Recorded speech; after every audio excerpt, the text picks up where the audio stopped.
Joe Rogan Podcast. Check it out. The Joe Rogan Experience. Train by day, Joe Rogan Podcast by night, all day. All right. Hello. What's happening? Hey, great to be back. Thanks for having me. Your movie is really funny. It's really funny. By myself, laughing out loud hysterically today. I watched it in the sauna. I watched it in the gym. I watched it. It's one of the best comedies I've seen in a long time because there's so many moments in it that are so uncomfortable. That means a lot. I appreciate that. Yeah, that's what we're hoping for. The Robin D'Angelo one, where you gave that guy money for reparations and you got her. She thought it was uncomfortable. Yeah, that was kind of when we had the idea for the film to talk about race, we knew we needed to get Robin D'Angelo. I didn't think we'd get her because I figured she'd be a lot more cautious. Yeah, savvy and cautious. But apparently she doesn't. She has no idea what's happening outside of her bubble at all.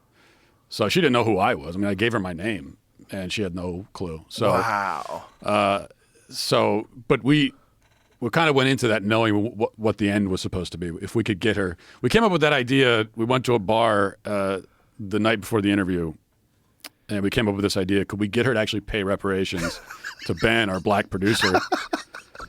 And we had to kind of talk him into it. And it was really just like in real time. I was there for about 2 hours, and it was an hour and a half of the most mind-numbing conversation where I'm just. None of that's in the movie because it's just me like fluff questions, and I'm repeating back to her own ideas so she knows that I'm a safe person. Right. It's a safe space, and then you got to build to it and build to it and build to it, and then finally you get to a point where you can do something a little weird, and she'll probably go along with it, and she did. I mean, you saw we go through we have a whole series of exercises we want to do with her, and she did it. She was game. So. That was one of the first things we filmed. So after we got that, we knew that, okay, we have a movie here. I feel like you got your money's worth with her, seeing as it's $15,000. But I feel like you got robbed by the lady that got upset about the mascot. 50 grand. You barely got anything out of her. Yeah, that was part of the point of the movie is that's why we put the price tags on the screen. We want people to see how absurd it is. So in a certain way, it was like. The higher they quoted the price, we said, great, we'll pay that because we want this in the movie, right? Because if all these people had said, oh yeah, I'll do it for free or I'll do it for $200, just pay my travel, doesn't really make the point, right? But they all were quoting exorbitant prices, and she was the most $50,000, and then she basically said almost nothing, but it was okay. No one ever found out who the identity of the mascot is. No, I don't think so. It would have been hilarious if it was a person of color. Well, it almost certainly was. It almost certainly was because if it was a white guy... They would have thrown him under the bus. Yeah, they would have. So the fact that they didn't... Yeah, it's probably some like Hispanic kid or something. And you got to imagine you can't see real good with that fucking costume. You ever put a mascot costume on? I haven't, but I can tell that there's little eye slits. You can't even see what's below you. Exactly. And that's why... Yeah, Duncan and I did a whole podcast where we pretended to be furries. We lasted. We every podcast we do, we dress up. We'll dress up like Star Wars people or whatever, spaceship people. We did a podcast as furries. We kept the helmets on for maybe 5 minutes. We're like, I can't fucking do it, and we both took them off. We're like, props to the furries. If you could run around with this thing on, this is hard to do. Like you can't see shit. You can't breathe. So the idea that he missed those kids. The furries are doing a lot more than running around in those things too. So that's they are. I think they designed special ones for that. Yeah, I don't even want to know, but like a hatch. But it's actually a perfect example of what these people do. These race hustlers that something happened. It was a little bit unpleasant. Yes, not a big deal. There's a million ways to interpret that. It's just a normal human thing that happens in the world. Like things happen that are a little bit unpleasant. You're disappointed. Your kid didn't get a high five. Okay, it happens. But for them. They have one lens for seeing the world, and the lens is through this left-wing racial ideology. So everything that happens is colored by that. Right. And everything is understood through that lens. So anything – I mean, you think about Michelle Obama when she was first lady. She had multiple stories that she would tell about as first lady being discriminated against because of her race, allegedly. And one of them was she was in line for ice cream or something, and someone cut in front of her. And she told this story in some interview, this very dramatic story about, well, they didn't see her because she's black. And meanwhile, it's like we've all been cut in, lady, people have cut in front of all of us. It's just that if it happens to me at Walmart, I don't think of it racially. I just think, oh, this person's an asshole. Exactly. But for her, it's all racial. So that's kind a crazy one to say that someone cutting in front of you, a selfish act, is somehow racist. Just because that's like looking for racism everywhere. Right. That kind of situation is so normal. It's so normal that some dick cuts in front of you. Right, exactly. It's an unpleasant thing that happens to all people, and if you're not in the kind of race hustler bubble, you don't see it that way. But it's interesting that nobody wants to call that out. Nobody wants to be reasonable. Nobody wants to say, well, is that like, you just say, oh wow, you have to listen to it. That's part of the problem. Like, you can't say, are you sure that's racist? Because then you're a racist apologist, and then you're racist by proxy. Yeah, and how do you know? So how do you know what's in that other person's mind? How can you ascribe motives to them? Right. It drives me nuts that this is what we do now, where if someone does something or says something, someone else is offended by it, that person who's offended gets to decide what the intent was behind the other person's action, to the extent that if the other person says, no, this was my intention, I'll tell you what it was, they don't get to have a say in the intentions behind their own actions. They are suddenly not authorities in their own behavior. Exactly. This other person who was the offended party gets to inform you what you meant by that thing, which is really what the movie's called Am I Racist? But in reality, there's only one person who can answer whether you're a racist person, and that's you. And if you don't think that you're racist, then you aren't, because racism is a thought process, and if it's not in your head, then you're not racist. You might have stereotypical views about people of other races. Everybody does to some extent. You might think things that are even insulting about people of other races, but it's not racist, because racist means you hate people of other races or you think they're inferior to you. Right. But you could be not a racist person and think that whatever, Asians are bad drivers. You could think that stereotype is true. Whether it's true or not, you just happen to think that that's a true thing about this group. Doesn't mean you hate them. Doesn't mean that you think that they're inferior. It's just... You can say frat boys are annoying and not hate men. Exactly. Yeah. This show is sponsored by BetterHelp. It's a really healthy, good thing to talk about what you're going through with people, the good and the bad. Don't keep it all bottled up. And sometimes that can be friends or family, but it also helps to talk to pros. And that's where BetterHelp comes in. It's therapy that's totally online, which makes it so easy to get started. You just fill out a few quick questions and they match you with someone to talk to. And if you don't get the right match at first, you can switch therapists at any time for free. It's easy, it's flexible, it's wherever you are. Seriously, it's a great thing to try. Scan to get started or visit betterhelp.com/JRE today to get 10% off your first month. That's betterhelp.com/JRE. This episode is brought to you by Blinds.com. Do you know that the right window treatments aren't just about privacy? They could actually save you some serious cash on your energy bills too. But is it really worth the hassle? It's a lot of waiting for some pushy salesperson to come to your house with an overpriced quote. Sucks, right? Well, say goodbye to all that nonsense, because Blinds.com has revolutionized the game.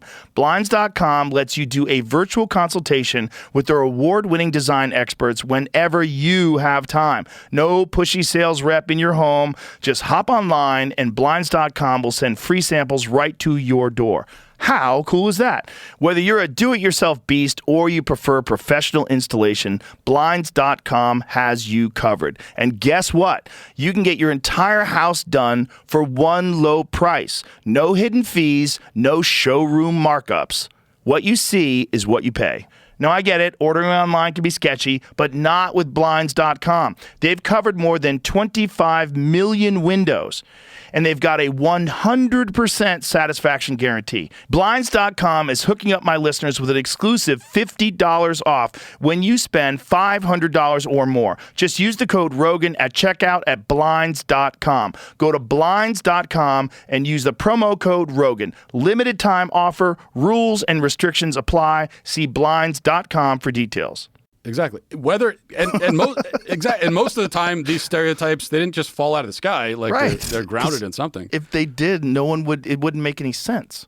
Right. And nobody would be offended. That's the thing. Nobody would be offended by a stereotype that Right. had that really was not true at all. Right.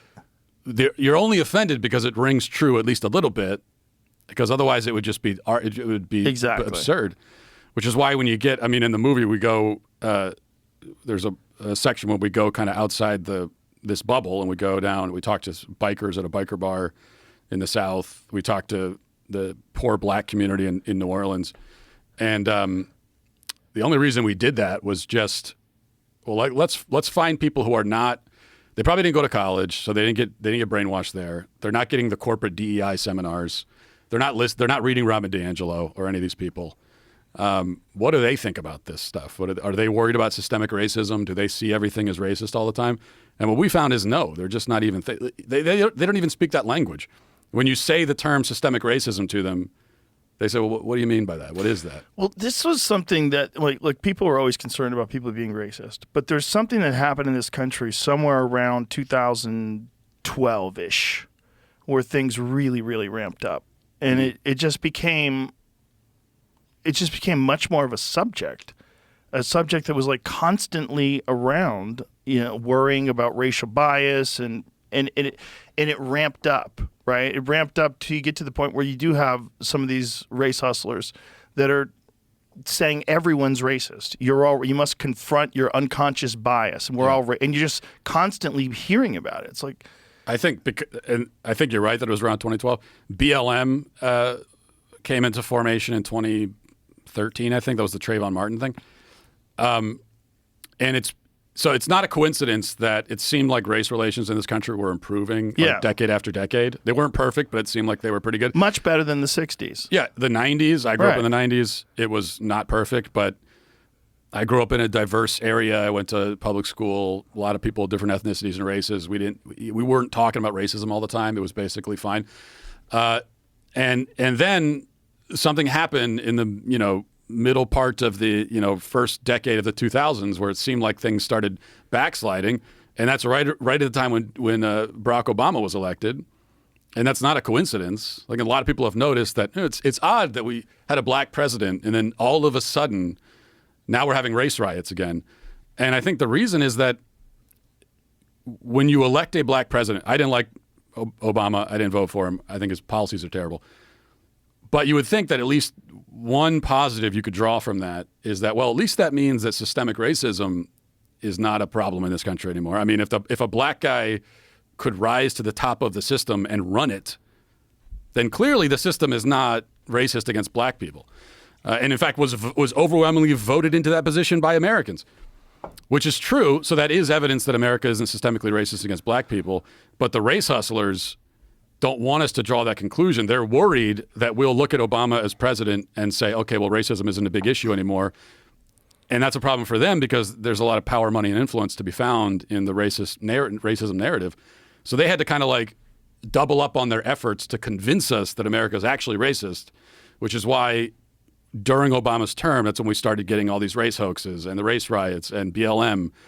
That's when things like people started talking about microaggressions and all this kind of nonsense, because they needed to tell us that, yeah, you might think that this issue is kind of solved now, but it's not. Racism is actually worse than you ever imagined. It's lurking everywhere. And now we're at a point, and then not long after that, they started tearing down, Confederate Civil War monuments and stuff that's been there for like 100 years, which was always weird because 100 years ago, people could walk by a Robert E. Lee monument and not care. It wasn't a big deal to them, black or white. Now, all of a sudden, it's a bigger deal to us than it was to people whose like parents fought. They had grandparents who fought in the Civil War or died in the Civil War, they were okay with it. And yet for us, the wounds of the Civil War are fresher or more raw for us than they were for people a century ago? It makes no sense. How are we less able to be objective and non-emotional about the Civil War than people who had family members? I mean, ex-slaves were still living back then. Well, I think it's because it's just like a religious ideology. Like when the Taliban started blowing up those ancient statues of Buddhas. Do you remember that? Yeah. Because they destroyed things that were a part of human history that we would have studied for thousands of years. Yeah. And they destroyed them because they didn't go along with their religious ideology. And I think part of the woke thing is this religious ideology that has to be followed. And you cannot stray from the lines. You have to stay inside whatever this ideology is promoting and telling you what to do. And one of the things was that you had to take down all these statues of terrible people. And I remember Trump saying at the time, well, the problem with that is, like, eventually they're going to take down George Washington. And everybody thought he was crazy. Like, that's a crazy thing to say. But once they got past Civil War people, then they got to who owned slaves.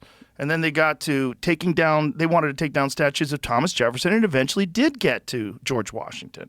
Yeah. And it was always going to go that way because George Washington, the founding fathers owned slaves. Not only that, but they were rebels, rebelling against a governmental authority. And if they had lost, then they all would have been hanged as traitors, and that's how they'd be remembered. Thankfully, they didn't. But so it's not that far of a leap to go from one to the other. And of course, the issue is that everybody who lived on Earth certainly prior to 100 years ago, is racist by our standards today. Every single one. Right. There was no one who lived on Earth 100 years ago who we would not consider racist anywhere of any race. If you go back 200 years or earlier than that, almost everybody either owned slaves or was okay with slavery as an institution. You go back 500 years, and there was nobody on the planet who considered slavery to be wrong fundamentally. They might have had issues with how slaves are treated in some contexts, but it took like thousands of years for it to ever even occur to a single human on Earth that slavery is actually fundamentally wrong, which is a crazy thing. And that's actually an interesting thing you could talk about and think about, like, why is that? How could it be that It's so obvious to us, but some of the greatest minds of history, they never thought of it. But we can't talk about that because we have to talk about slavery and racism as if they're exclusively white Western phenomena. Well, I've had friends that have a different perspective on the Obama situation. And my friend Willie was talking to me about this, and he was saying that what happened was when one thing that we can be sure of is that racists are real. There are real racists in this country. There's real anti-black racists, anti-Asian racists. There's certain people that have hateful ideology in this country, just in a certain percentage of them in the world. So those are real. And when Obama became president, those people became more emboldened. And he said that he saw a lot more of that online and a lot more attacks, and especially in uncensored online forums like 4chan and places where you can kind of get away with saying whatever the fuck you want. He said he saw a lot more of that on the streets, and he said this is probably why he believed Michelle Obama didn't want to run for president, because she experienced so much of that hate while they were in the White House. Forget about hate for their policies and what you think about them as president and vice and first lady, but the racism hate. So his perspective as a black guy was like, you had to be a black person to realize how angry people were that there was a black guy who was president, because that was real too. It was real that racism in America and racial relations in America had changed radically since the 1960s, certainly since the 1920s and 30s, and over the years it's kept getting better. But in his mind, there was something that happened where when Barack Obama got into the White House, that the real hardcore racists got very vocal, and he experienced it. And I think this is akin in some ways to what's going on with anti-Semitism online, because I think there's always been a certain amount of people in this country and in the world that are like deeply anti-Semitic, and they just don't like Jews. And when something happens where all of a sudden now it's okay to criticize Jews because of Israel's position in Gaza and what they've done, now you see anti-Semitism just pop out of the woodwork. I think there's something like that where people feel emboldened to talk about things. So like maybe we just don't have an accurate account of how fucked up some people are. But the general population, and whether you're conservative or whether you're liberal, everybody kind of agrees that racism is a stupid thing. There's amazing people of all ethnicities and colors, and you should judge people, like Martin Luther King said, by the content of their character. We all agree with that. But there's a certain amount of people that are always going to be racist. But when you start looking for it everywhere and saying everything is racist, first of all, it's an insult to real racism.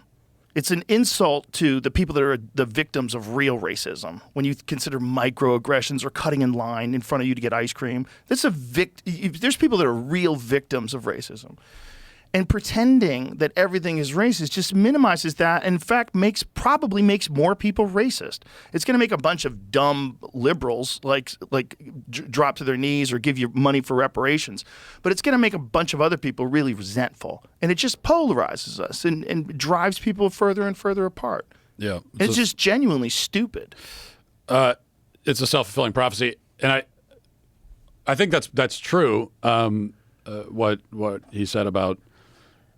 I'm sure that when there's a black president, that we know there are real racists out there. There are anti-black racists, there are anti-white racists, but they're out there. And social media was also really coming online around that time, so people had a forum to express this kind of stuff. And anonymously.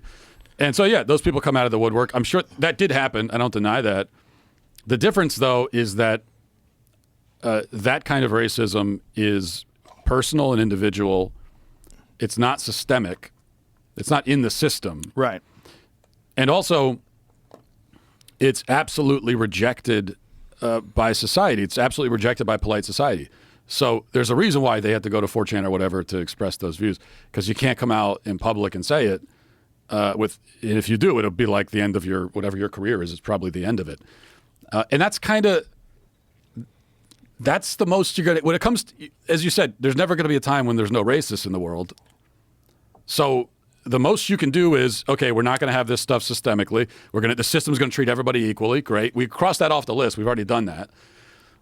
Actually, we've gone too far because you got affirmative action where now you're discriminating against white and Asian people. But so anti-black racism is out of the system. Fantastic. That's good. It's not accepted by mainstream society. Great. And then, so that's kind of it. I mean, what else can we do with this? You can't get inside people's hearts and make them not feel things. Those people are going to be out there. They know that it's not accepted in mainstream society, and I kind of think you could sort of move on from it culturally to other issues. It's not a major issue anymore. But they won't allow it, and you're right that then it's got this pendulum thing where. Okay, well, if you go after white people and you demonize them relentlessly, and you do it practically from birth now through the school system, some of those white people are going to end up being stricken by guilt, and they're going to walk around feeling like they're guilty for something. That's the white guilt liberal thing. But then you're going to have others who kind of become exactly what you accuse them of being, because they're like, oh, you know what? If you're going to call me racist anyway, then, you know what? Fine. And there's going to resentment that builds up, and then you actually create more of it, which I think they're happy about. If actual racism is increasing in society, I don't know if it is or not, but I think the people that call themselves anti-racist are quite happy about that. Well, business is booming. But the other thing is, like, think about Robert DiAngelo, who you said just lives in her own bubble and really didn't know who you were and didn't catch on at any point in time that any of this stuff was ridiculous. Like, these people... if that's all you think about and that's all you like, I have friends that live in California, and every now and then I'll talk to them and some politics issue will come up, and they give me this fucking CNBC, they give me this MSNBC, this fucking propaganda viewpoint on something that's so wrong, and I just go, okay, I can't, like, you're in your bubble. There's no real discourse. Yeah. There's no real there's no discussions about whether or not what these people are saying is correct. It's just you're a part of this tribe and this is what you believe. And I think that's the case with these anti-racist people too. They might not, some of them might be like just hardcore grifters. Like they could be playing 3-card money, or they could just get corporations to give them money by saying that everybody's racist. There's some people that are definitely like that. But there's other people that are just, that's their friend group. Like, that's their social circle. Their social circles, all people believe this stupid shit. And they all yap it to each other, and they say it like it's a mantra, and they pray 5 times a day with it. You know, it's really like a religious thing. I think it is like I think you're exactly right about that. I mean, that's why for me, the grifters that are getting paid, that's not that complicated to figure out why they're doing it. Like, they're getting paid. A lot of them. A lot of them are. And even when they're not, there's still power and influence, and they're being consulted as kind of these moral gurus, which is very strokes the ego. So 100%. That's rewarding for the more interesting thing is, like, what about the people who go to those people and consult them as moral gurus? I mean, in the movie there's Race to Dinner, where you got these white women who sit around a table and they invite these other 2 women, Cyber Rao and Regina Jackson, to come to dinner. They pay them to come to dinner and call them racist for 2 hours. And it's like, why would you subject yourself to that? It seems like the most miserable experience to volunteer to be broken down and insulted and degraded, which is what happened to these women. I mean, I saw it. It's like 2 hours of them just getting, you're racist, you're racist, you're racist. They had to go around the table, confess their racist sins, and then they each go and they say what their racist sin, like what's a racist thing you've done recently. They all confess. And I'm listening to it, and it's like, none of you have actually done anything racist. I listened to all your stories. None of that is racist. There's a woman who said that she's married to a black guy, and he's loud, and she tells him to quiet down sometimes. What wife has not said that to their husband? So,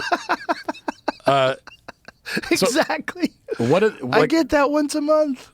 Right. So what do I think my wife is racist. She could be. She could be. She's racist against me. At least, yeah. Yeah, she's sexist against me. So what are they getting out of it? They're getting out of it. First of all, they're terrified of being called racist, so they jump the gun. So they headed off at the path. Like, I'm going to make sure I'm not racist, so I'm going to become an anti-racist.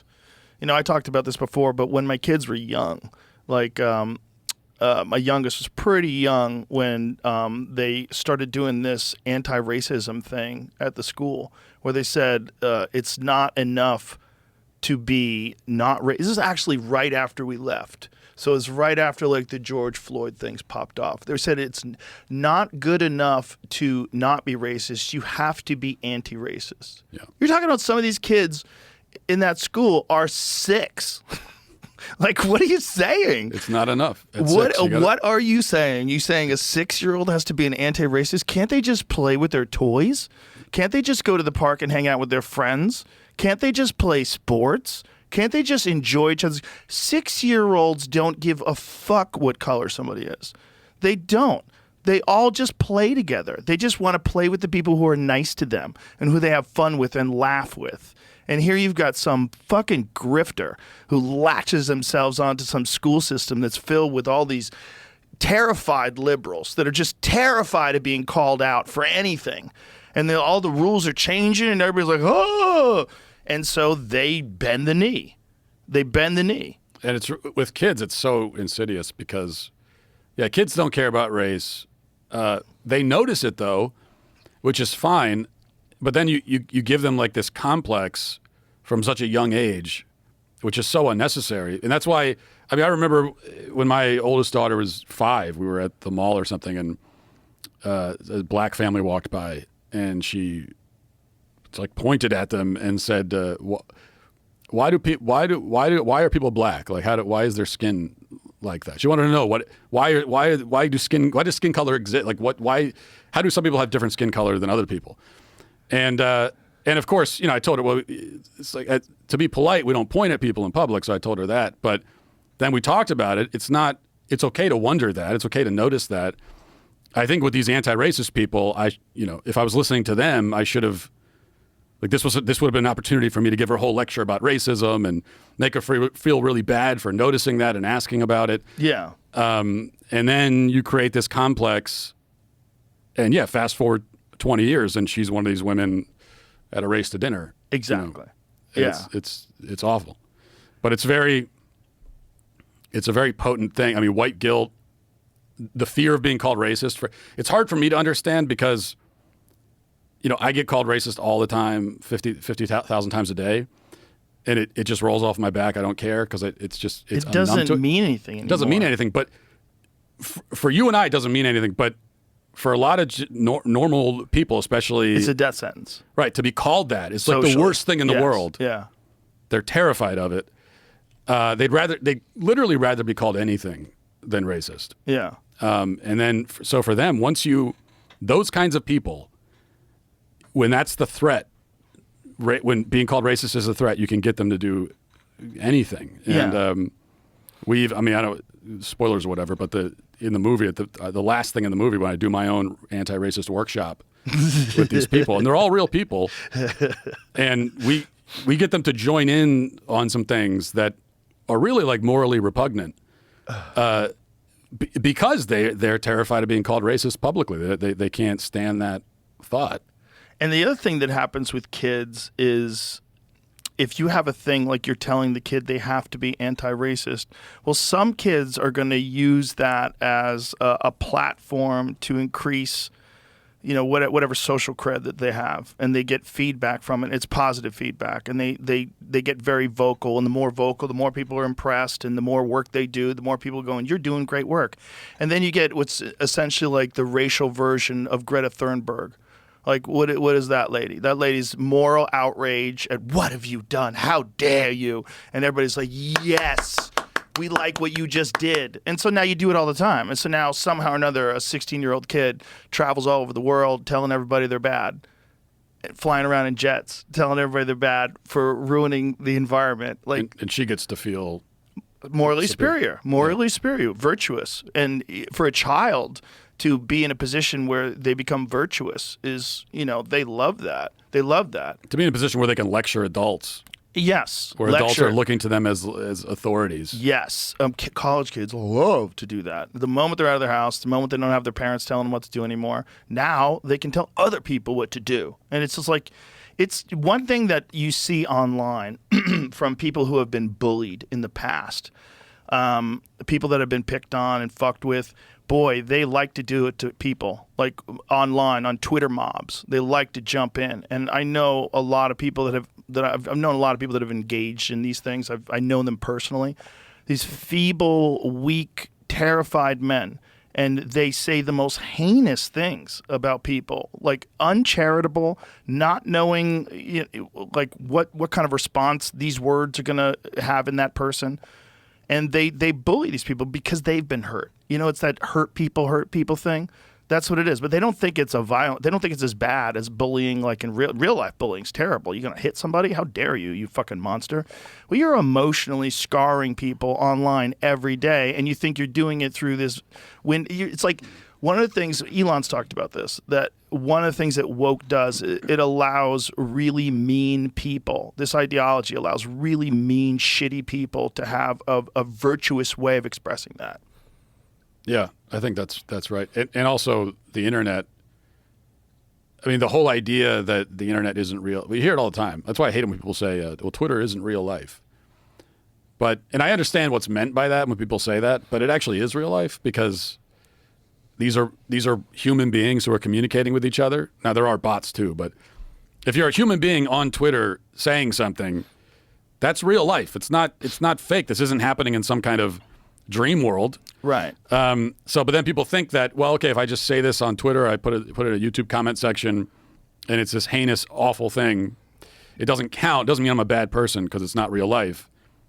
Which is that's like writing on a loose leaf paper, calling someone a piece of shit and handing it to them, and then they get mad at you, and you say, "Hey man, it's the paper. It's not real life."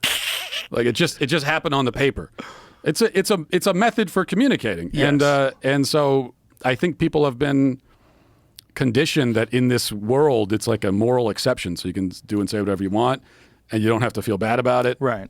And then it turns people into sociopaths after a while, I think. I think it does too. And I also think it ramps up anxiety in a huge way for the people that are actually engaging in it. You know, the people that actually do it, I think they're just fully anxious all day long. And I think it's terrible for mental health. Even if you're like, quote unquote, winning these verbal battles online that you're engaging in, I think it's terrible for everybody. It's really terrible for the people that are just like all day long negative. Like and arguing with people. Like, why do you want that in your life? That's a very unusual position to be in, where all day long you're in conflict. That's only war. In the real world, most of the day, there's no conflict. That's why conflict is so uncomfortable, because it's so unusual. Yeah. If you're used to conflict with people all the time, and you see some guy and he's like, fuck you. No, fuck you. But if you're not used to someone saying fuck you, and then all of a sudden, hey, fuck you, and you're like, oh, what? Like, you're terrified. You're freaked out. Like, what's going on? Oh, my God, this is conflict. The kind of conflict, verbal conflict, that people engage in online all day long has the same sort of effects on your psyche. You are perceiving the world to be this. This is one of the things that's so polarizing about this particular election, right? That people are willing to accept propaganda because it feeds into their view of the world, which is that they're engaged in this moral battle, good versus evil. And both sides think they're good, and both sides think the other side is going to be the end of the world. And it's accentuated heavily by mentally ill people that are on Twitter all day long. Yeah, I'm one of them. So you seem fine. But I am guilty of some of this. I do. I'm on it way too much, first of all. But then I have my excuse, which is as part of my job. It's part of your job. I do often think if I didn't do this for a living at all, I don't think I'd be on any of this stuff. I think I'd be off everything. Yeah. If I was not a quote unquote public figure, I would be off everything. Because I don't know if you have a problem. If I go on vacation or something and I'm taking time, I have no issue putting it down. I have no compulsion to look at it. In fact, I have to, when I come off vacation, it's effort to get back. It's like, okay, I got to get back into this again. Mm-hmm. It takes me a couple days. And then after a couple days, now it's a compulsion again. But right. I have to reignite this weird compulsion to constantly look at my phone. I have a problem too, in that I'm a comedian and that I'm also a gold miner. Right. So what that means is when I'm going through my news feed is the thing I'm the most addicted to. I'm mining for gold. Like, what's going on here? What'd they do? They did what? They fucking what? And I need those. Those are really important to me because like those can be my next hour of stand up. Those can be they're chunks. Yeah. And it's not every day. It's like I can go through 30 days of nonsense and just not one thing. But every now and then there's a chunk of gold in there. I'm like, oh, I got one. And then I put that in my notes and I justify endless scrolling to get to those gold nuggets. But if you didn't do any of this for a living, if you just worked at Lowe's or something and, do you think you'd still be? The problem is I'd still be me and I still have this really intense curiosity. I'm really curious about all kinds of things. There's so many subjects I'm really, really interested in. I mean, I would for sure still be paying attention to, science issues and space travel and, new discoveries in the universe. And there's a bunch of stuff that I would just be ancient history, ancient civilizations. There's no way I would not be fascinated by them because they almost have nothing to do with my job. Yeah, I think I would be the same, but I don't think I'd feel the need to. I would like to absorb all that interesting information, but I wouldn't feel the need to say, "Hey, world, here's what I think about this." Right. I would just absorb it. The problem is if you do, and you do it just once, and then you get feedback, and then people say, "Hey, I really like what you posted." Like, "Oh, great!" And then all of a sudden you're connected, and then you're like looking for this feedback. So you're trying to post things to get likes, and you're trying to post things to get reposts and get comments, and you're engaging in the comments, and now you're fucked. Now you're locked into this weird ecosystem with these people you don't even know. They might be all stupid. They might be all, really annoying people that you would avoid in real life. Like if you work with them, you're like, oh, there's Tom. Let me get the fuck out of here. And you go to the other side of the office. But now you're engaging with them. People that you avoid having conversations with, you are now like in mortal combat with words on Twitter. And it's fucking stupid. And not only that, but their engagement with you is cheap. It's they don't care that much. So even if someone gives you positive feedback and they say, "Oh, that was a great tweet," they've forgotten about it 2 seconds later. Right. They're just scrolling. You're just the latest thing they saw, and then they're scrolling, and they've already forgotten about it. They don't care. If they cuss you out because they're mad at you, same deal. They forgot about it 2 seconds later. So I guess it could be kind of intoxicating to get the engagement, but then it doesn't matter. And that's one of the things that makes it so toxic is how sort of like nihilistic it all is. That's why this never was an issue before, but now I feel like when I go on social media, I'm constantly seeing these horrific videos of people dying, like snuff films are all over social media now. And it feels like a relatively recent development. And that's really horrible what it does. I don't even think we quite understand what it's doing to our minds. I actually think we are all traumatized from it. And I don't use the word trauma loosely. But what's traumatizing is not only are you seeing somebody die, but it's the context. It's like you see this horrible video of someone just got shot, and then you keep scrolling, and a second later you're reading something about whatever, a celebrity news, or you're watching a cat video. Right. So it's like it's this horrific human thing that happened, but for you it's just content. You absorb it that way. And I don't know, after a while of just absorbing human suffering in this way, it's got to mess with your mind. I of course it does. I mean, you're the product of what you take in. Even if that information is like low impact, it's not the same impact as being there when the hitmen show up and gun the guys down in front of the cafe. Like, I've seen these videos where it's just mass shootings. This one video I saw the other day of some gang violence situation. These guys drove by, gunned these guys down, and then the guys started shooting back, and they were all shot while they're shooting back, and then the car backs up, and then they gunned them down more. Yeah, it's I've seen fucking crazy. Seen that one. But it's not the same as being there. If you were there, that would haunt you for the rest of your life. If you were across the street and you watched that happen, you watched these people die, it would haunt you for the rest of your life. But it just, you get a little blip. Instead of getting 100% dose, you get like a little 1% dose, a little 1% dose, and you get them all day long. And by the end of the day, you're just like, what the fuck is the world? Yeah. But it's the thing. It kind of should haunt you for the rest of your life. Right. It's a horrible thing to see. But it's like Twitter in that it's not a full experience. Like the full experience, like if you were having the kind of exchanges that some people have with each other where they're just ruthlessly insulting and shitty to people, if you were having those in person, there's a high probability that that's going to lead to violence. Actual violence. Like if two men are in a room and one man starts insulting this other person like really like viciously and talking about their life and their family and all kinds of crazy shit that people do online, there's a probability, it's more than 0% that this is going to result in violence. But there's zero possibility of it online. It's just free. It's a free shot. And that's a part of the problem as well, is that it's not a real human interaction. So you're getting like these little doses of shittiness from people, but you're not getting this one burst where you and this guy are about to throw down. Because he's insulting you to the point where like this person's actually dangerous. Like this person hates me. Like this could be a real bad situation here. And I think much like that exists on Twitter where you have these little shitty interactions, it's like 1% of real hate and it just adds up over time. That's the same thing as seeing violence, seeing all these executions, seeing all these botched robberies, seeing all these people that get murdered in some, third world country. You just get a little tiny piece of it all the time, and it normalizes it. It's probably really, really bad for us. Do you pay attention to what people say about you online? Do you? No. You never do that. You never search for Joe Rogan and. Nope. Never. Nope. Shouldn't do it. Yeah. It's not good for you. Yeah, I'll admit that I've done it on occasion. And it's nothing but. If you want to just destroy your self-image, you could do it pretty quickly. Well, that's what they want. That's what people want to do when they say things like that. Like, this is my opinion. And, a lot of it is like really out of line. Like a lot of it is just like the worst possible, like I said before, like the least charitable takes, the least nuanced, this ridiculous caricature of a human being just to try to demonize them to make yourself look virtually or virtuously superior. It's just dumb. It's a dumb way for people to communicate, and the kind of people that do it are all losers. Yeah. There's no like really exceptional, fascinating people that engage in that kind of stuff. Well, the thing that gets me, I don't mind when people insult me. I don't care. I'm used to it.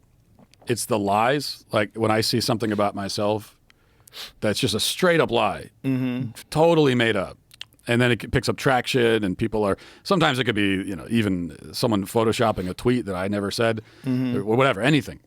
That stuff still like bothers me, and then I try to tell myself, well, it shouldn't bother me, but at the same time, it should. It's like it's normal for a person to be bothered when you're being lied about, right? And other people are believing a lie. I think it's a normal human reaction that I'm like, I don't want. That's not fair. It's not true. You could attack me for things that I really have said and done, but you can't do that. That's not true. But then at a certain point, you just have to sort of give into it and realize this is the way the internet works, I guess. But well, it's also who knows who's doing it, and at this point in time, we have to accept the reality of propaganda, and that there, we've talked about this ad nauseum, but I'll say it again. There was an FBI former analyst did some sort of a study on Twitter where he was estimating the amount of bots versus, this is like right around the time when Elon was saying that it's more than 5%. He said he thinks it's about 80%. He thinks 80% of the accounts, 80% of the accounts are fake accounts. Which, just stop and think about if you're in a country, okay?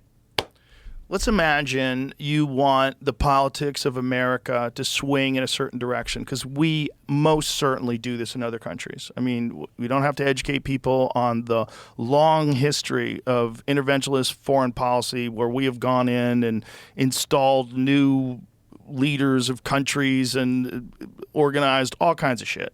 So we do it. And we do it, and we know they do it. But isn't it like the cheapest way to do it? Wouldn't it be to do it on social media? Mm-hmm. And if you did it, why would you do it with like one account? Why wouldn't you have 1 million accounts? I would have 1 million accounts. Like, you just got to get a computer that keeps making new accounts. And you run a program. It's not the most difficult thing to do. For people that know how to actually code operating systems, you don't think there's someone out there that can code a computer program that can operate millions of different Twitter accounts, and you run it through some sort of AI that you've developed, some large language model on things to say about MAGA, or things to say about abortion, or things to say about conservatives, or things to say about liberals, and you put a fucking American flag in your little bio, or you put a pronoun thing, he, her, ze, zer, whatever it is, and then you just flood the internet with fake anger and fake discourse, and you lie about people, and you, anytime there's a post about anything controversial, you insert something in there that gets people even more riled up.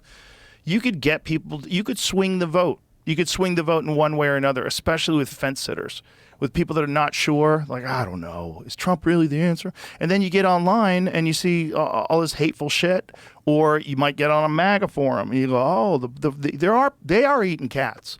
He was telling the truth. ABC's biased. And you could swing it one way or the other. And I think they're all trying to manipulate it.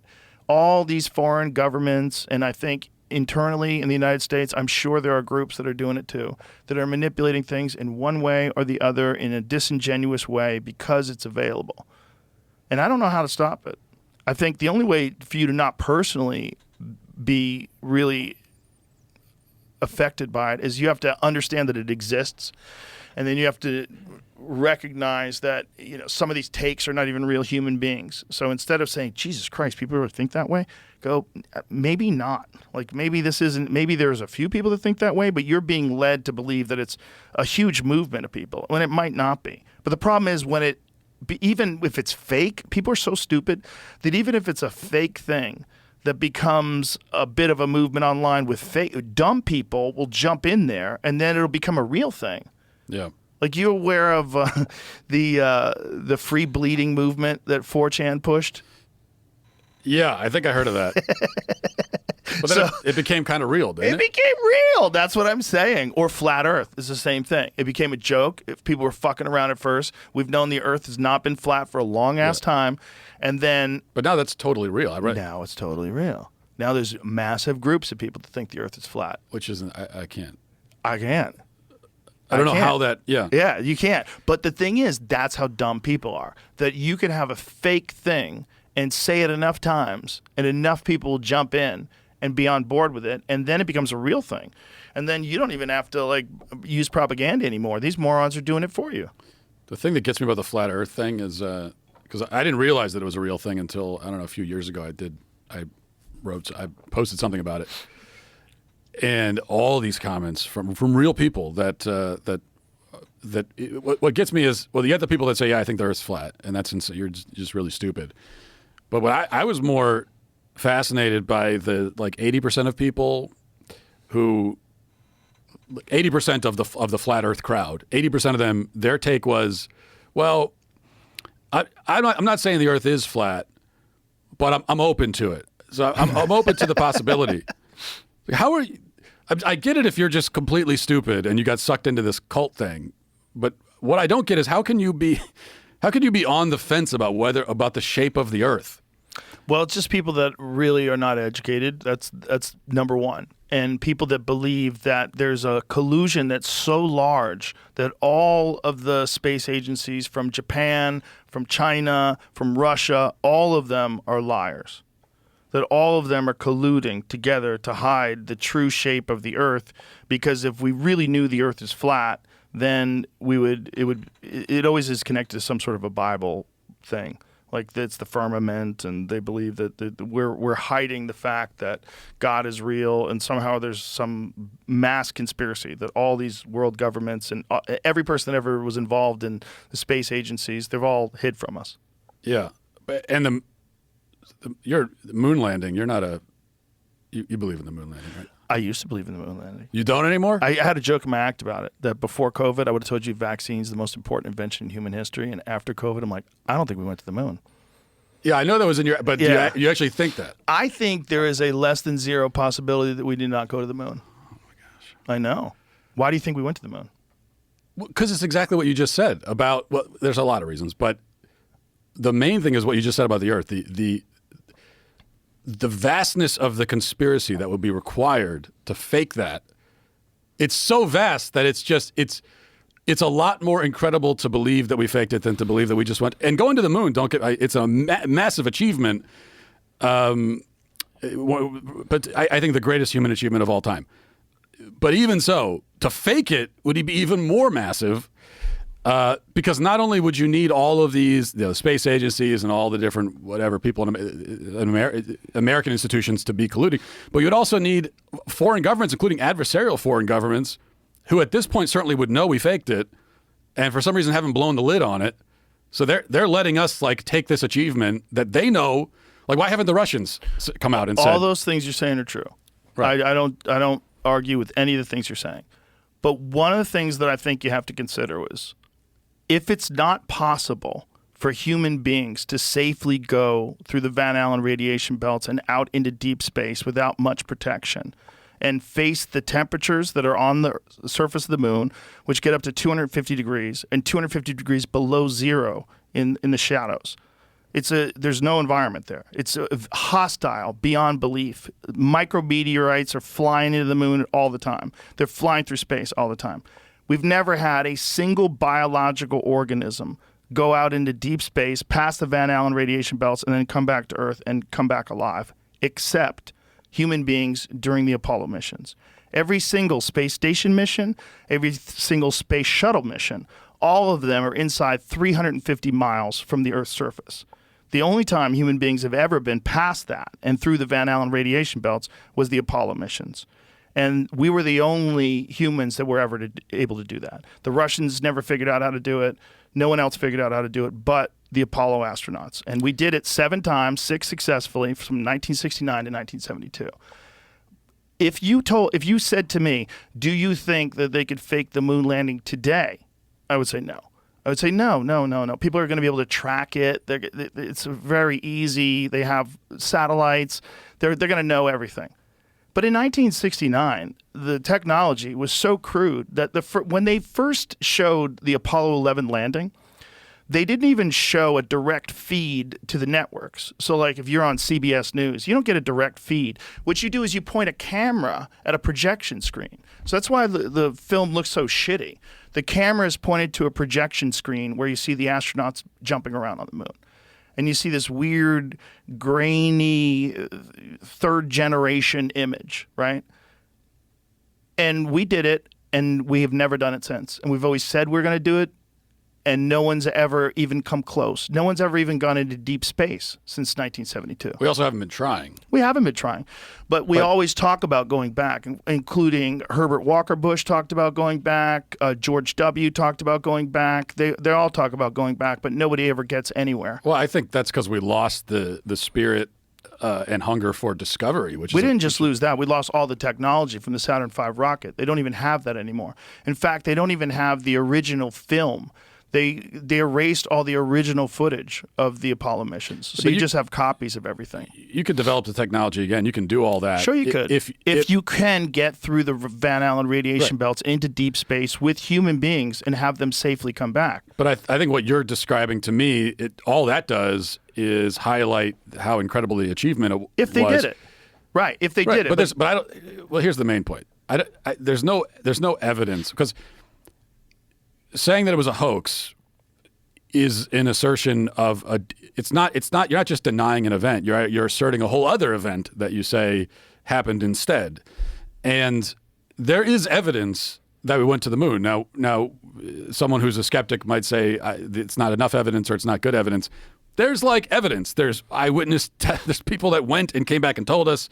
There's footage. There's a lot. Okay. There is evidence. Okay. But there's no evidence of the hoax. No one has come and said, "Here's my affirmative evidence that this hoax happened." It's never happened, right, as far as I'm aware. Okay. No one's ever provided that evidence. I see what you're trying to say. The evidence that they went to the moon, there's a bunch, right? There's moon rocks. That's one. There's lunar reflectors that they placed on the moon. That's another. And there's a couple problems with those. First of all, the Soviets put laser reflectors on the moon as well. And also the moon itself, in many places where you shine lasers on it, it bounces back by itself. The reflective quality of the moon, the reason why the moon is so bright and white in the sky when the sun hits it, there's a certain amount of, you get a certain amount of bounce back off of different things with lasers. There's some photographs that are interesting. What was it? Was the India? What was the one where they got the most high resolution photos of the lander?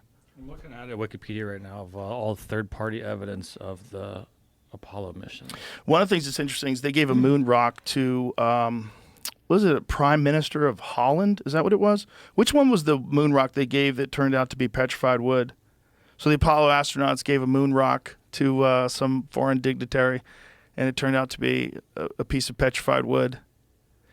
They do have samples of moon rocks that came from the moon, but we also have those on Earth. And in fact, Werner von Braun in 1968, I believe, went to Antarctica. There's all these photographs of him in Antarctica.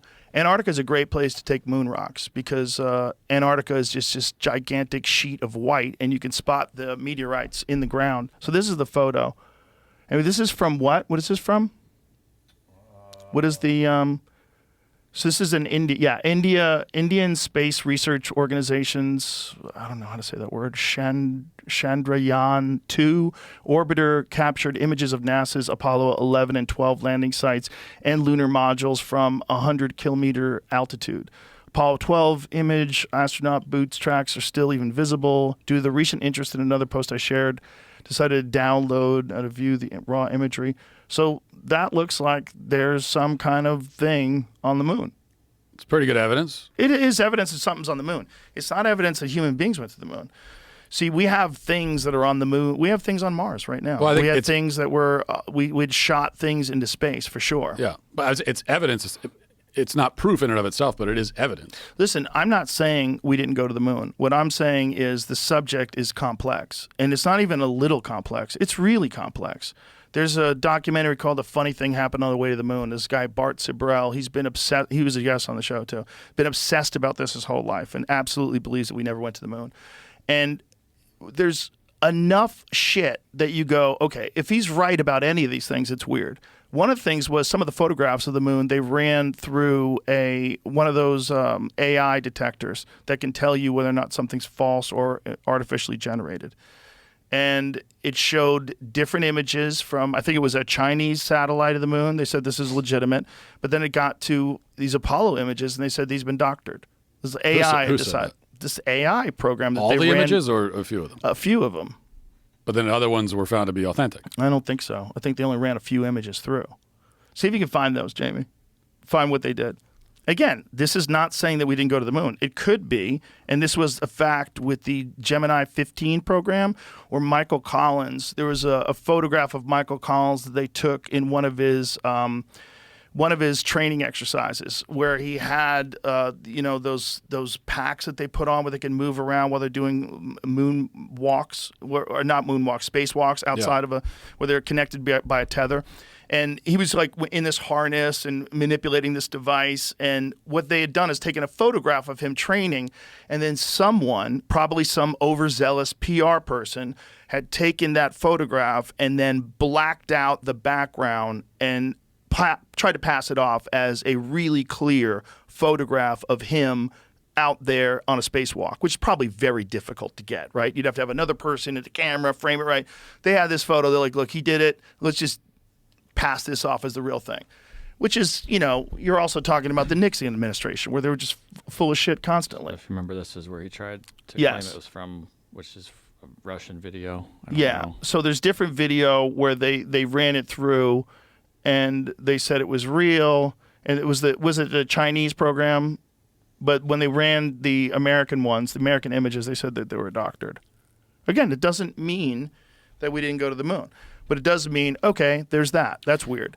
Have you ever seen the Apollo 11 post-flight press conference?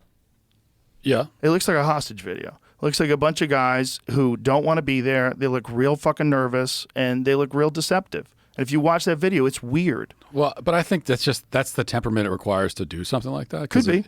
It's almost suicidal to go to the moon. Right. And so you have to be like barely even a human psychologically to do it. So that to me is just like, and they just went through this whole experience. Well, who knows what that does to the human psyche? To even just like be in the vastness of space, even on the space station, I feel like that would change me as a person, not necessarily for the best. Well, there's actually like a psychological condition that they talk about. That this sort of understanding that we're all connected. That it's like akin to a religious experience that many astronauts get when they go up to the space station and look down at the Earth and go, "Oh my God, what are we doing? Like, we're all together in this thing, and we're so alone in the universe." And for us to be fighting over these trivial differences and these stupid lines in the dirt that we draw, when we are like just clinging to this ball in the middle of everything. So then what would you say, or someone who is a full-on believer, not a full-on believer, someone who is a full-on believer in the moon hoax, what would they say to my other point that there is evidence we went to the moon? You can try to nitpick the evidence. Mm-hmm. There is zero evidence of a hoax, because that's a whole other event that would have had to have happened. There is no evidence at all, not one sliver of evidence ever, of that hoax having ever happened.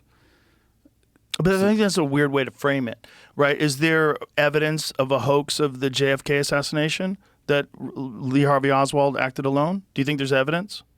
Well, but the event itself, being that JFK was killed, happened. But that's not the conspiracy. So the conspiracy is, did he act alone? And is there evidence that he didn't act alone? What do you think? I'm very skeptical that he acted alone. Yeah. Right. But I don't know. I don't know exactly what happened. Nobody does. Exactly. Same exact perspective. Same exact perspective about this moon thing. Like it may have happened, but this was a time of deep deception in the American world. This is a time after Operation Northwoods. This is a time after the Kennedy assassination. This is a time.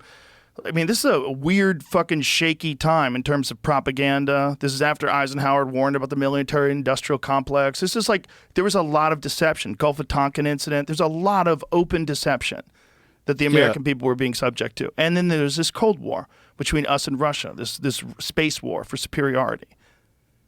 There was we wanted it so bad we brought in Nazis. But I think, I mean, the JFK is an interesting example, but because yes, there are things that I'm skeptical of that are claimed that I don't really have evidence that the thing didn't happen or that it didn't happen the way they say, but I'm still skeptical. So I get that. But it feels different to me because the JFK assassination did happen. The question is, how did it happen? But if we're going to assert that a major historical event, probably the greatest, the most significant historical event in history, or one of them, did not happen at all, no one did it, then, like I said, that's So what you're actually claiming is that some other thing, they went somewhere and they pulled off this hoax and they planned it and they did, like an event happened where they were faking it. Right. And so what I would want to see, has anybody come out, any whistleblower ever, to say, hey, I was involved in the shoot, or I'm in Hollywood, I talked to a guy who was there. Well, that's not even evidence.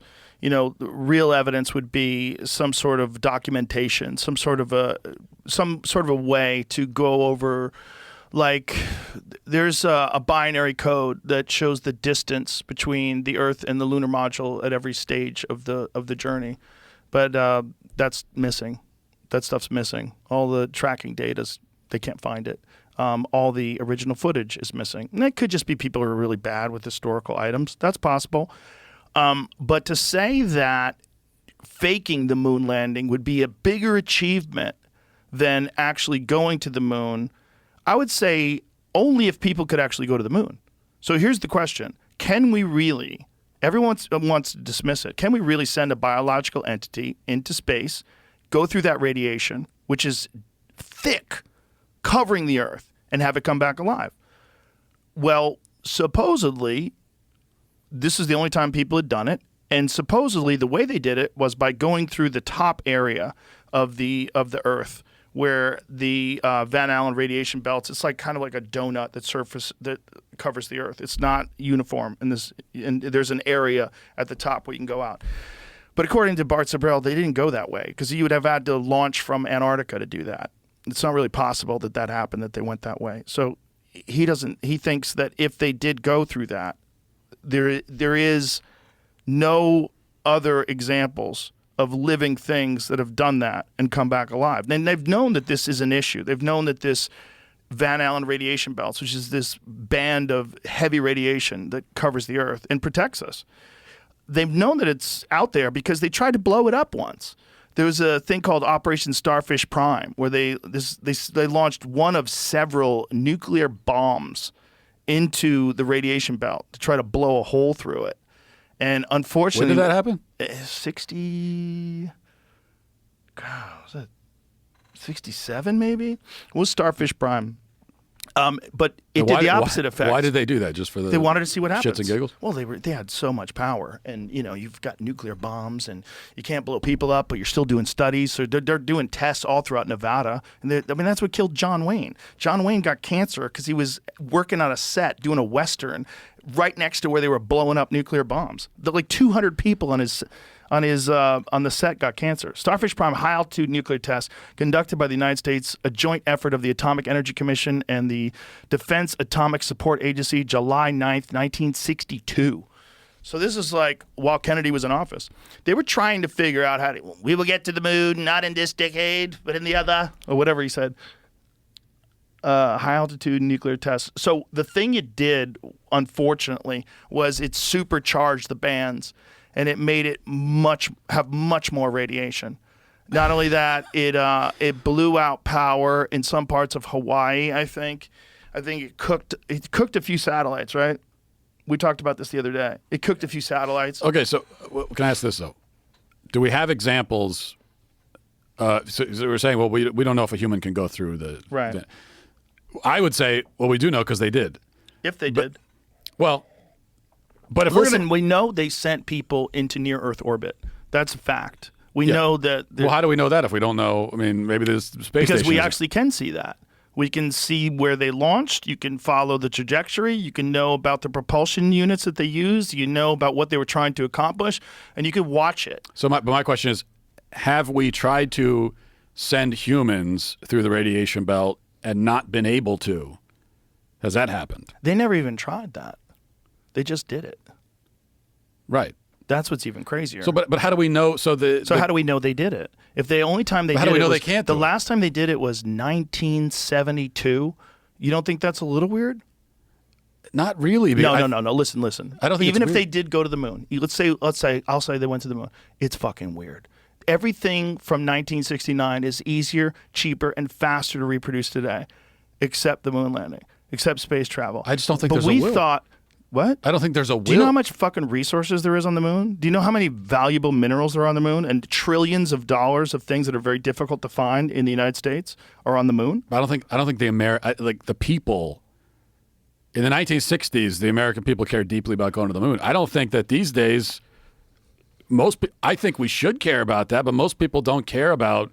If we found out that we didn't have to dig for lithium, that we could just go to the moon and pull giant chunks of it out and not have slave labor and no one has to feel bad about using your iPhone, you don't think that they would do that? Of course they would do that if they could. If you could have a mining station on the moon, no problem at all, totally safe, of course they would do that. Yeah. And I think it only takes 2 weeks to get there. People mine in northern territories, like people mine in Canada in these horrible conditions, fucking freezing cold out. But it probably takes a lot of time to get to a point where you can do that consistently. Right, but it's so valuable. I know. The idea that they wouldn't do that and they haven't done anything even remotely close to that since 1972 is weird. I agree that it's. I mean, weird makes it sound necessarily nefarious. I think it's... No, just weird. It's very unusual. I'd say it's unusual technologically. It's incongruent. It's incongruent with technological progression. That we have that with everything else. Everything else. Phones are in your fucking pocket now, and they have more computing power than the entire cluster that they used to launch the Apollo program. The Apollo program was a fucking giant room full of computers. Your phone is significantly more powerful than that.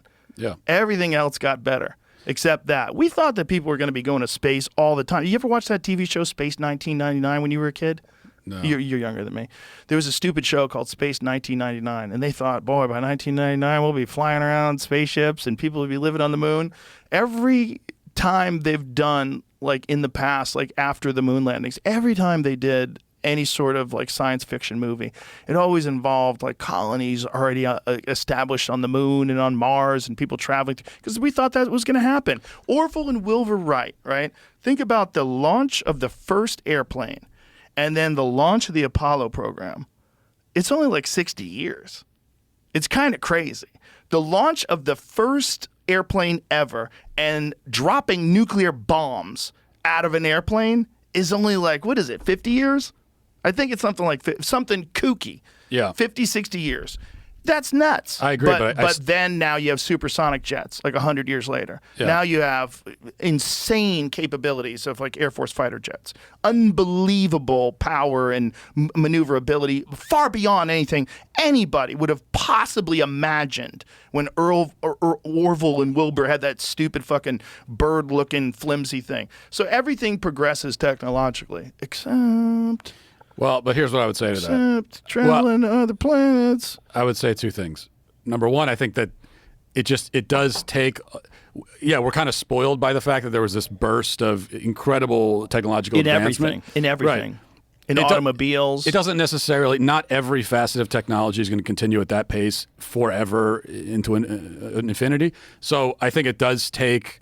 Especially if you take a historical perspective, a longer-term historical perspective, it just takes a while to get from one thing to the next. It hasn't even been that long. I mean, 1969 was not that long ago from the historical perspective, and especially if you want to do the next thing. I mean, what's the next thing? The next thing is to go to Mars. Most people agree.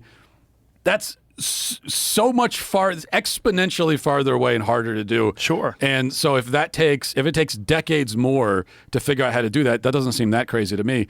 And the second thing I'll say is that I do think I get your point about resources on the moon. There's a reason to go back. I agree, practically speaking, but it's just true that it requires a society that deeply values exploration for its own sake and is willing to make the sacrifices. Is willing to send people off to do things just for the sake of exploration, knowing that they might die. I think we have almost no appetite for that now. Maybe the Challenger explosion was, you could point to that as the time when we sort of we have no appetite for people. We don't want people to die for this anymore. I see what you're saying. Here's the problem with what you're saying. The American people don't get a say in whether or not we do things. Like, they don't get a say in whether or not we make a space shuttle. They don't get to decide whether or not we establish a new space station. No one talks about it. They just do it. Like, we barely get a say in how much money goes to Ukraine. Yeah, but it's got to be funded. Right, but how much is funded to go to Ukraine? Like, all of a sudden, they had $175 billion plus to fund this proxy war. And who decided that? But it wasn't the American people, right? It wasn't, but unfortunately, but politicians are the ones who decide it. But people vote for those politicians, and unfortunately, there are a lot of Americans who are basically okay with sending money to Ukraine, which they shouldn't be. It's insane. I agree with you. But what my point is that if you had a skillful politician who got on television and explained that we have found a solution to all of our energy problems, and it's mining on the moon.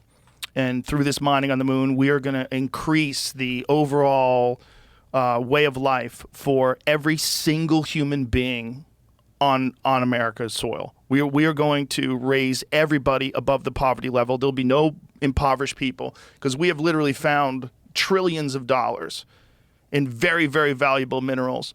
And by using our United States taxpayers' funds to fund this program and to finance it, we are going to allow the entire country to share in some of this wealth, and we're going to change energy distribution and consumption in this country in an incredible way. It's going to be beneficial to everybody, and it's going to make a bunch of people really rich too. But it's going to change the quality of life for every person in this country, and this is how we're going to do it. Everybody would be on board. Yeah, but nobody's made that case, really. Right, but you could make that case with the amount of minerals and the amount of valuable resources you can get, not just from the moon, but also from mining asteroids, which they're attempting to do now. If you can get people out there, if you really could get people out there. So here's the question. If you couldn't do it, if they knew they couldn't do it, but they wanted to show that they could do it, could they compartmentalize things? Could they feed a computer program that is, instead of the actual binary data that shows the distance between the lunar module and the surface of the Earth at any given time, could they just calculate that out with computers? Of course they could.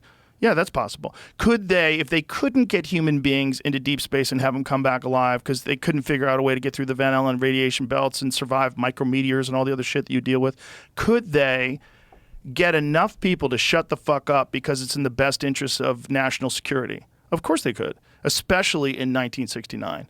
People were fucking terrified. They had just killed the president 6 years earlier.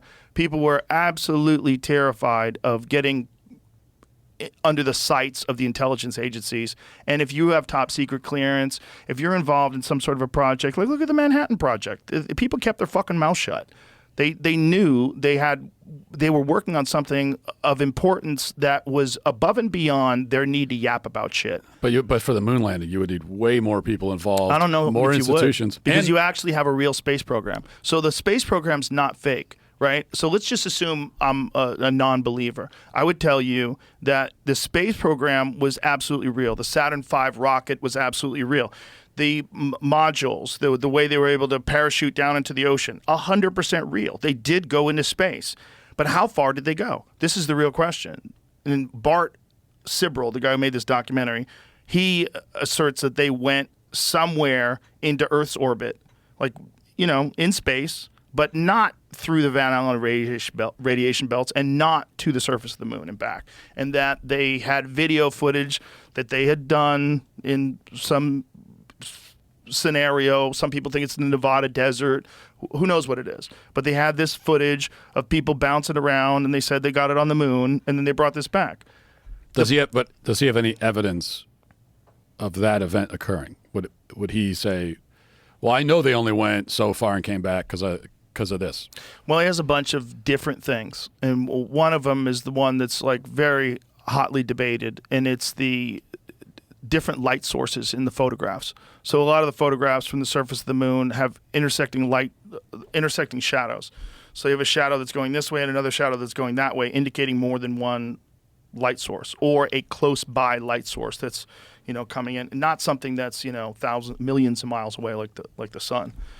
There's those. There's the photographs. There's the photographs that run through AI. He has this other video of what looks like them filming the Earth through one of the round portal windows with everything blacked out in the cabin. And then they pull down the things that were blocking off the other light sources, and the cabin floods with light, and it looks like they're in near-Earth orbit. And it's very confusing because you're like, well, what is that video? What exactly is going on there? Because if they really are in deep space and they really are filming this small image of the Earth because that's all they can see from 200,000 miles out, well, why, when they take those things down, does it look like the whole cabin is filled with light? Why does it look exactly like they're in near Earth orbit? But that still goes back. Have you ever seen it? The specific. You want to see it? Sure. For shits and giggles. Yeah, because we're in the middle of this stupid conversation. It's a fun one. It's one of the most fun of all conspiracy theories. Because if they did it, wow. First of all, if they killed the president, wow. And it seems like they kind of did that. So if they did this too, like what else did they do? Like what other hoaxes were played on the American people if this is real? That's why it's fun. I'm not saying it's real. But it is a fun one. It's not as simple as the Earth is flat. That's a stupid one. But this is a fun one. This is a fun one because you're dealing with the kind of power with complete control over the media, complete control over newspapers and what they reported, the interest of national security, the Cold War with Russia, the space war with Russia. We wanted it so bad. We brought in some of the most heinous human beings that have ever lived to run our NASA program. Yeah, it's not as dumb as flat Earth, but it does remind. To me, it reminds me of. To me, it's in the vein of like Sandy Hook was a hoax. No. Well, I'll tell you why. That's heinous.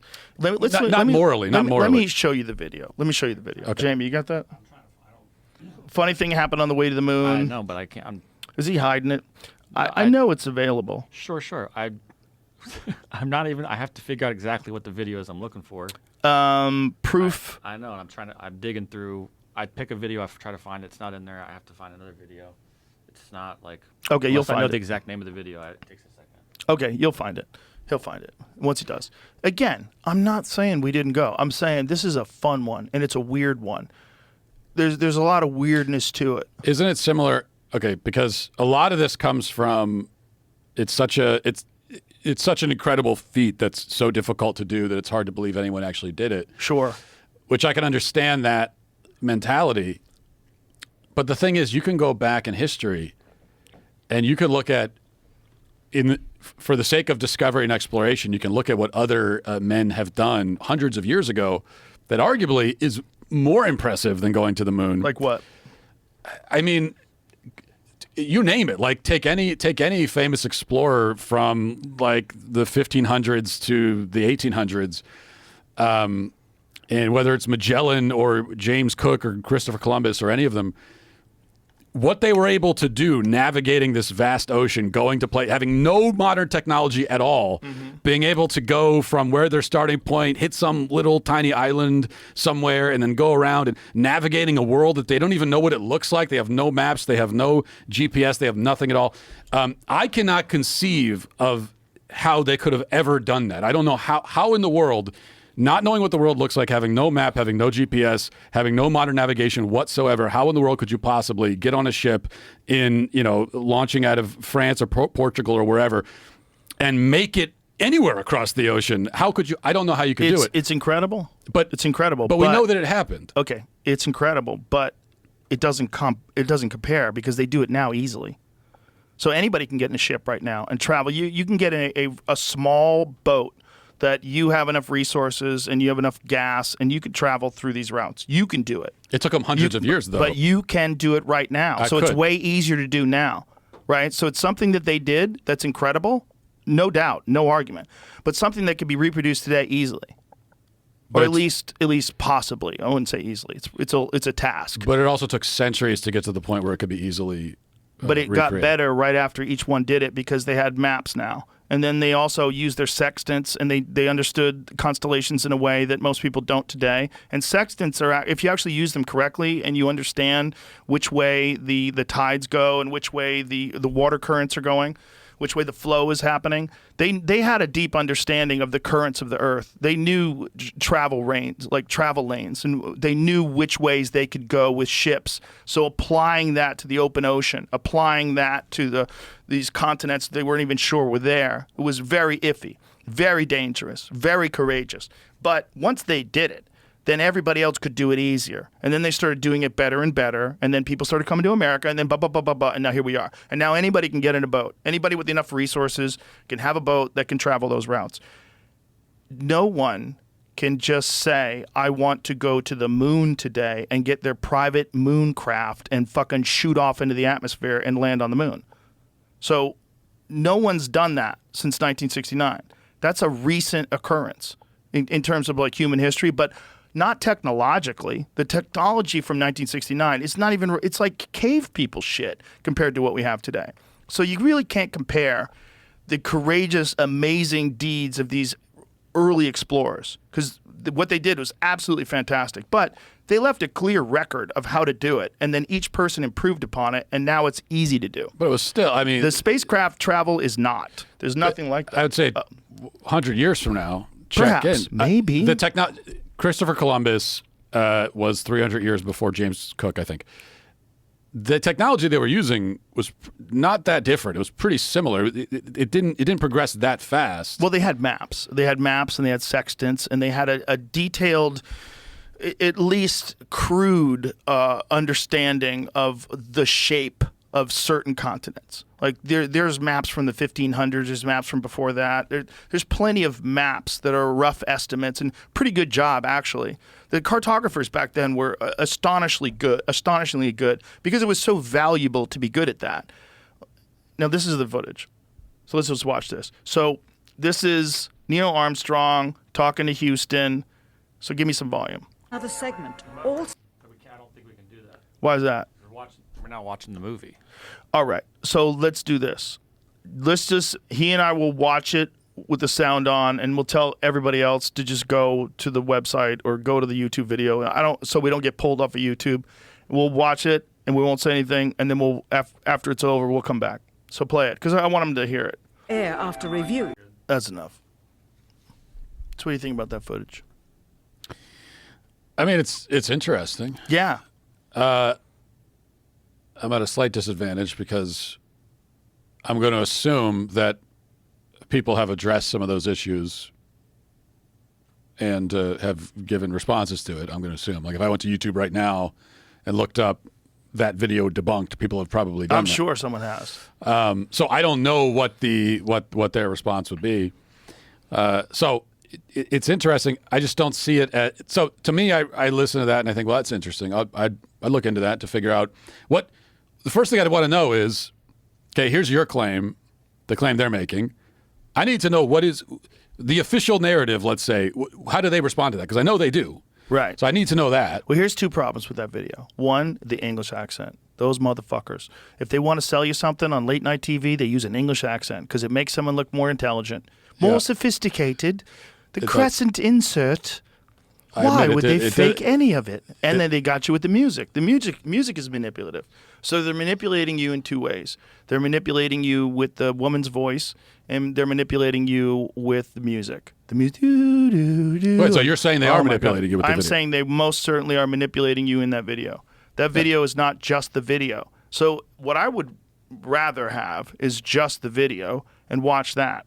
But we do get to see them say the distance they are from the Earth. Here's a couple of questions, right? What does it look like? What is the shine from the Earth from 200,000 miles out? And maybe in order to be able to film that, you have to block off the light from all those other windows, because even though it's 200,000 miles out, just like the moon lights up the sky on a night where there's a full moon and you're outside, you can see. Like a really good full moon with a clear sky, you can see the ground. It lights it up. And the moon is 1/4 of the Earth's size, and the moon is 250,000+ miles away. So if something is 4 times bigger than the moon, and the blue from the Earth's oceans, like when you see it from the space station, it is powerful. I mean, it is a potent reflector of sunlight. So you could say that he's just ignorant about how much reflection you would get from the surface of the Earth from 200,000 miles away. And even though they are filming it by blocking out all the lights and filming it through this window, that actually is the Earth. That's actually what it looks like when you're in deep space. You could say that too. You just don't know. And it's hard to figure out what's what. It's hard to figure out what's what. But when you see a video like that, you just go, okay, what is that? And I don't think it's impossible to fake people going to the moon. I think it'd be very difficult. It would require a lot of people to be on board. But I also think it could be compartmentalized. The people that make the rockets, what you're doing is you're making a specific part, and this guy's making another part, and you have the engineers put this thing together, and you launch this thing into space. The people that would have to know are the people that are actually charting the trajectory of the Apollo mission, the people that are actually talking to the astronauts and explaining to them what to say during the press conference, the people that are engineering the whole thing. And you could probably get away with doing something like that with a few hundred people. And you could get a few hundred people of high-ranking people that have top-secret clearance to keep their mouth shut. You could. I would need some kind of solid evidence of that to believe that it's true. And yeah, me too.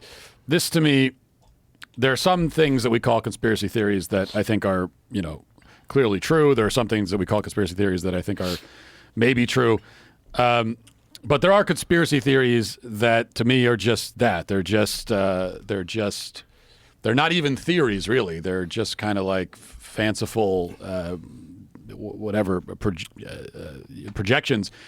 And the ones that I don't find convincing are where they usually start with, there's a so-called official narrative of a thing that happened. Mm-hmm. There's a couple of things about what actually happened that are kind of weird. And we look at that and go, that's a little bit weird.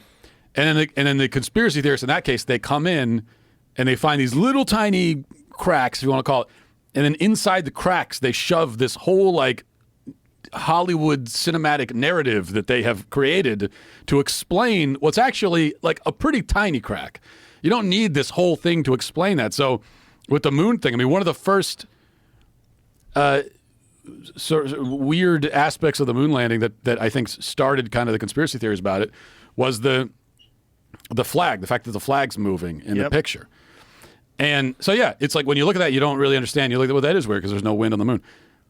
But then you understand that, okay, if, for example, when you put the flag down, it creates reverberations. It makes the flag move. It's going to move for longer because there's no gravity. So there's an explanation for that.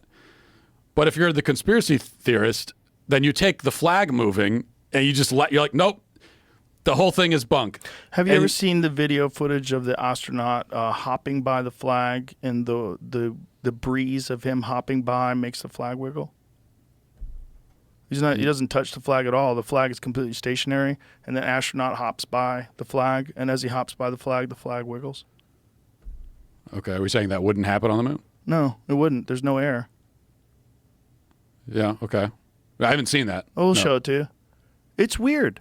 Listen, what you're saying is entirely correct. Everything you're saying is entirely reasonable and correct if they actually can get through the Van Allen radiation belts. If they can, this is stupid. This whole thing's stupid. But if they can't really do that, and they never have done that, and the only time they say they've done that is these missions, it gets real weird. And since they haven't done it since then, it gets real weird. And it's not just that. There's other video footage. It's not just the one where the guy's hopping by the flag. It's other ones where it looks like they're on wires, where they're being pulled up, where they fall down, they're being yanked up. The whole thing is weird. There's a lot of weirdness to the footage. The physics don't line up exactly the same. If you go to the early days of the like Apollo 11 footage, and you look at the difference between when they were playing golf and jumping around the moon, they move different. They cover more distance. It's like it looks different. They got better at it. They get better at filming it. They got better at whatever they're doing. And then there's the other question. Maybe they actually did do it, but the cameras weren't able to handle the radiation, and the film, which, you wouldn't even be able to send your film through the radar detector at the airport back then because it would get fucked up. You'd have to put it aside. Maybe the radiation of space fucks up the film, so even though they did do it, they show you recreations or show you these test runs that they did, and they film it because the actual film footage is impossible to obtain. That's possible too. Hasselblad, who made the cameras, didn't put any special protection in these cameras. There was nothing about them that was unusual that would be able to withstand that kind of radiation and that kind of heat of deep space. Yeah. Stevie, do you have that one where the guy flies walks by the flag and he hops around and it wiggles? I typed that in and it's not really like popping up, so I'm not sure which video. We definitely have played it I before. know, but if you take a look, that's what's popping up. It's not that one, I don't think. Is it? It's not a The plant flag. No, that's not it. What did you write? Astronaut flag. Wiggle, moon. Nope. Type in astronaut hops by flag. Flag wiggles. I saw a bunch of videos of people making recreations and seeing if this was even possible, but not the video. Astronaut hops by causing a breeze to move the flag. Okay, that's it right there. Click on that. That's it. That's the footage. Okay. So watch. So he's going to hop by. Okay. See that? Yeah, but he could have hit the flag. Yeah, but he didn't. Look at the distance. Look how far away he is from it. Pull it back again. See where he is? So he's in front. He's way in front of that thing. He hops by and it wiggles. I don't know. He's in the suit. The suit's pretty clunky. Yeah, but he's not close to it. Look at the perspective. Let's look at it in slow motion. So watch, he hops by. And it just wiggles in the breeze. That's a breeze, dude. So that might not have actually happened on the moon, okay? That might be footage that they filmed in the Nevada desert, and the footage they got on the moon got all fucked up, and so they tried to pass that off on people, and they thought that no one would know.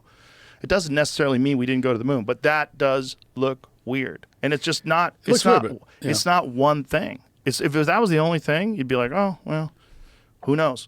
But there's a lot of them. He could have hit it. I mean, he's close. It's possible. It's close. It doesn't look like he hit it. It looks like a breeze. Yeah, but then the other part of this is that the people that went through all this trouble to fake the moon landing, how would they miss these things? That's the other.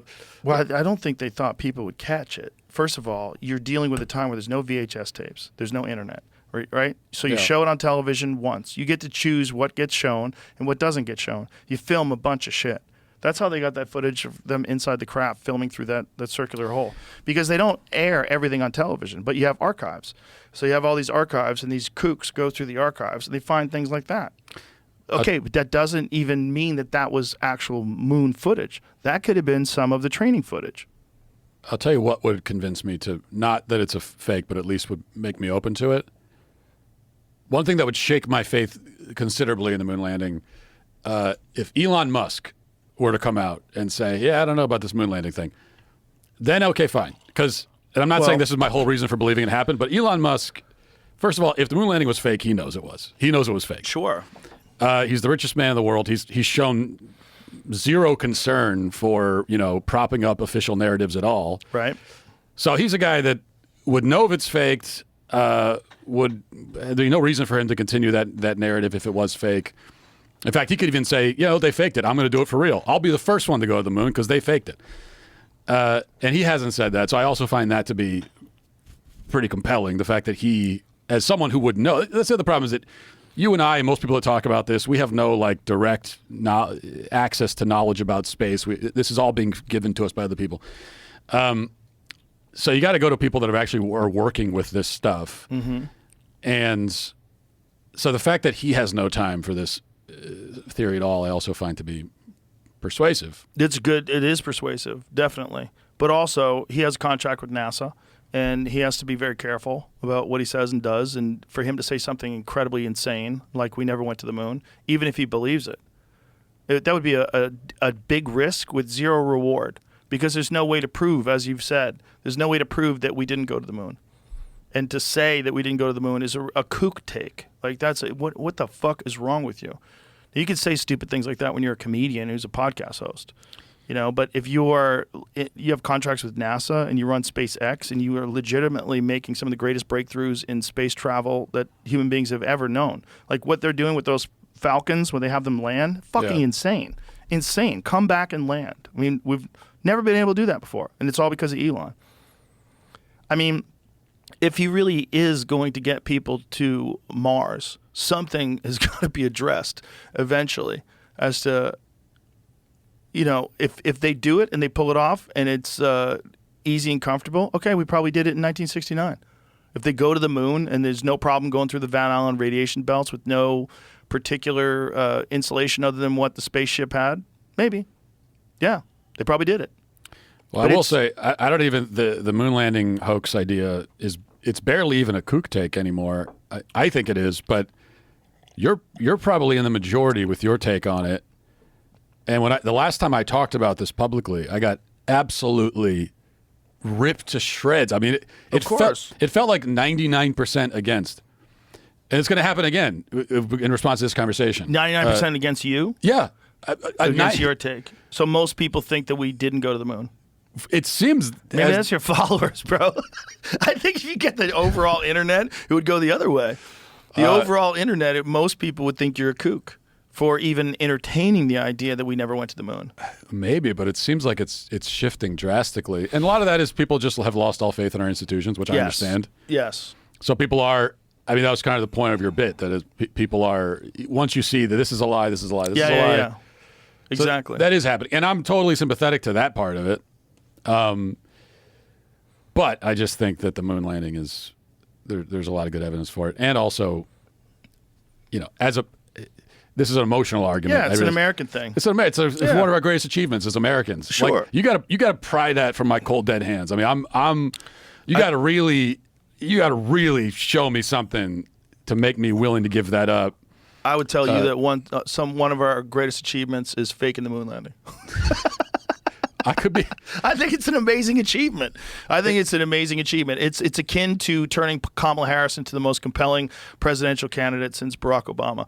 Like, there's things that they can do with propaganda and spin that are truly amazing. And watching her become this like celebrated character when just a few months ago everybody was upset that she was on the ticket, and oh my God, if Joe Biden dies and she becomes president, people were freaking out. Now all of a sudden everybody's like, yes, she should be president. That's also wearing off, though. I mean, that's... You think so? I don't think so. They were able to make her into a sensation, a political sensation, for about a month. I don't think she has that anymore. I don't think people are... Because you can hype somebody up and you can turn them into the next political savior through really good branding. They did that with Obama. But you got to have something. There has to be something. They at least have to have charisma. I mean, Obama had charisma. So you at least have to have that with if you have a politician who has charisma, then the media can come in and they can do the rest. And they can turn you into... Well, she certainly has charisma when she has planned speeches and she gets to read off a teleprompter and maybe that thing in her ear. What do you think about that? You think that's legit? It could be. You see, the company has responded to the... Yeah. What did they say? They said they definitely didn't deny it, and they said Really? it looks very close to like what our device is. And I Really? go to their website. It might be on their website. They might have... Somebody sent me something, and I just looked at it briefly, and I'm like, oh, this will probably come up today. I want to see it in real time. Because whatever the website is of the company that makes that thing, they've apparently addressed it on the website. But is that illegal? I don't know if it's illegal, but it's certainly incredibly unethical. Unethical, for sure. But also, if they pulled that off with earrings, like, fucking amazing. And it would explain, because she stayed on script really well. Amazingly well. Amazingly well. Does it say anything about the presidential debates? The company's definitely responded. Maybe it wasn't their website. Maybe it was social media. What is the name of the company? No, I'm pretty sure this is it. Okay, Google Nova audio earrings response to presidential debate. Nova audio earrings response to presidential debates. Sounds like a troll. It might have been a troll. That's why I wanted to see it in real time to find out what the fuck it is. But see if there's a website where they responded, because I think they did respond. I could find it. I know I saved it. Company says Kamala's earrings strikingly similar to its Bluetooth device. Okay, there it is. Strikingly similar to its Bluetooth device, offers to make ones for Trump. You imagine if Trump starts wearing earrings? First of all, that would never work because you can't tell him what to do. Yeah, he would never. He's not going to listen. It's not going to happen. He knows that he's freeballing. We do not know whether Mrs. Harris wore one of our products. The resemblance is striking, and while our product is not specifically developed for the use at presidential debates, it is nonetheless suited for it. Okay, there you go. Yeah. To ensure a level playing field for both candidates, we are currently developing a male version and will soon be able to offer it to the Trump campaign. The choice of colors has been challenging, though, as orange does not go well with a lot of colors. That company's funny. They're funny. That's a funny company. I would buy their shit. Bulletproof earrings for Trump. Yeah, right? Yeah, I mean, how crazy is the conspiracy theory that he didn't actually get shot? That he like cut his ear like a pro wrestler? Like, "Arr." yeah, that's another, or that it was shrapnel, which to me would make even less sense. Because yeah, it's a very minor injury because he just got nicked. But if it's shrapnel, you would expect, the marks all over his face. Right. Or not. The thing is, shrapnel could be a small piece of shrapnel. Shrapnel's not uniform, right? So if it hits a railing, which apparently there is some shot, there's some video footage of, because I think there was 9 shots fired total. Yeah. Was that what it was? Something like that. Something crazy like that. What about that, though? Trump sustained 2-centimeter wide gunshot wound to his ear. Okay. The thing is, ears heal pretty quick. Yeah, and 2 centimeters. I mean, you can't see it Yeah. from a I still have distance. holes from when I got my ears pierced. Oh yeah, but that's different.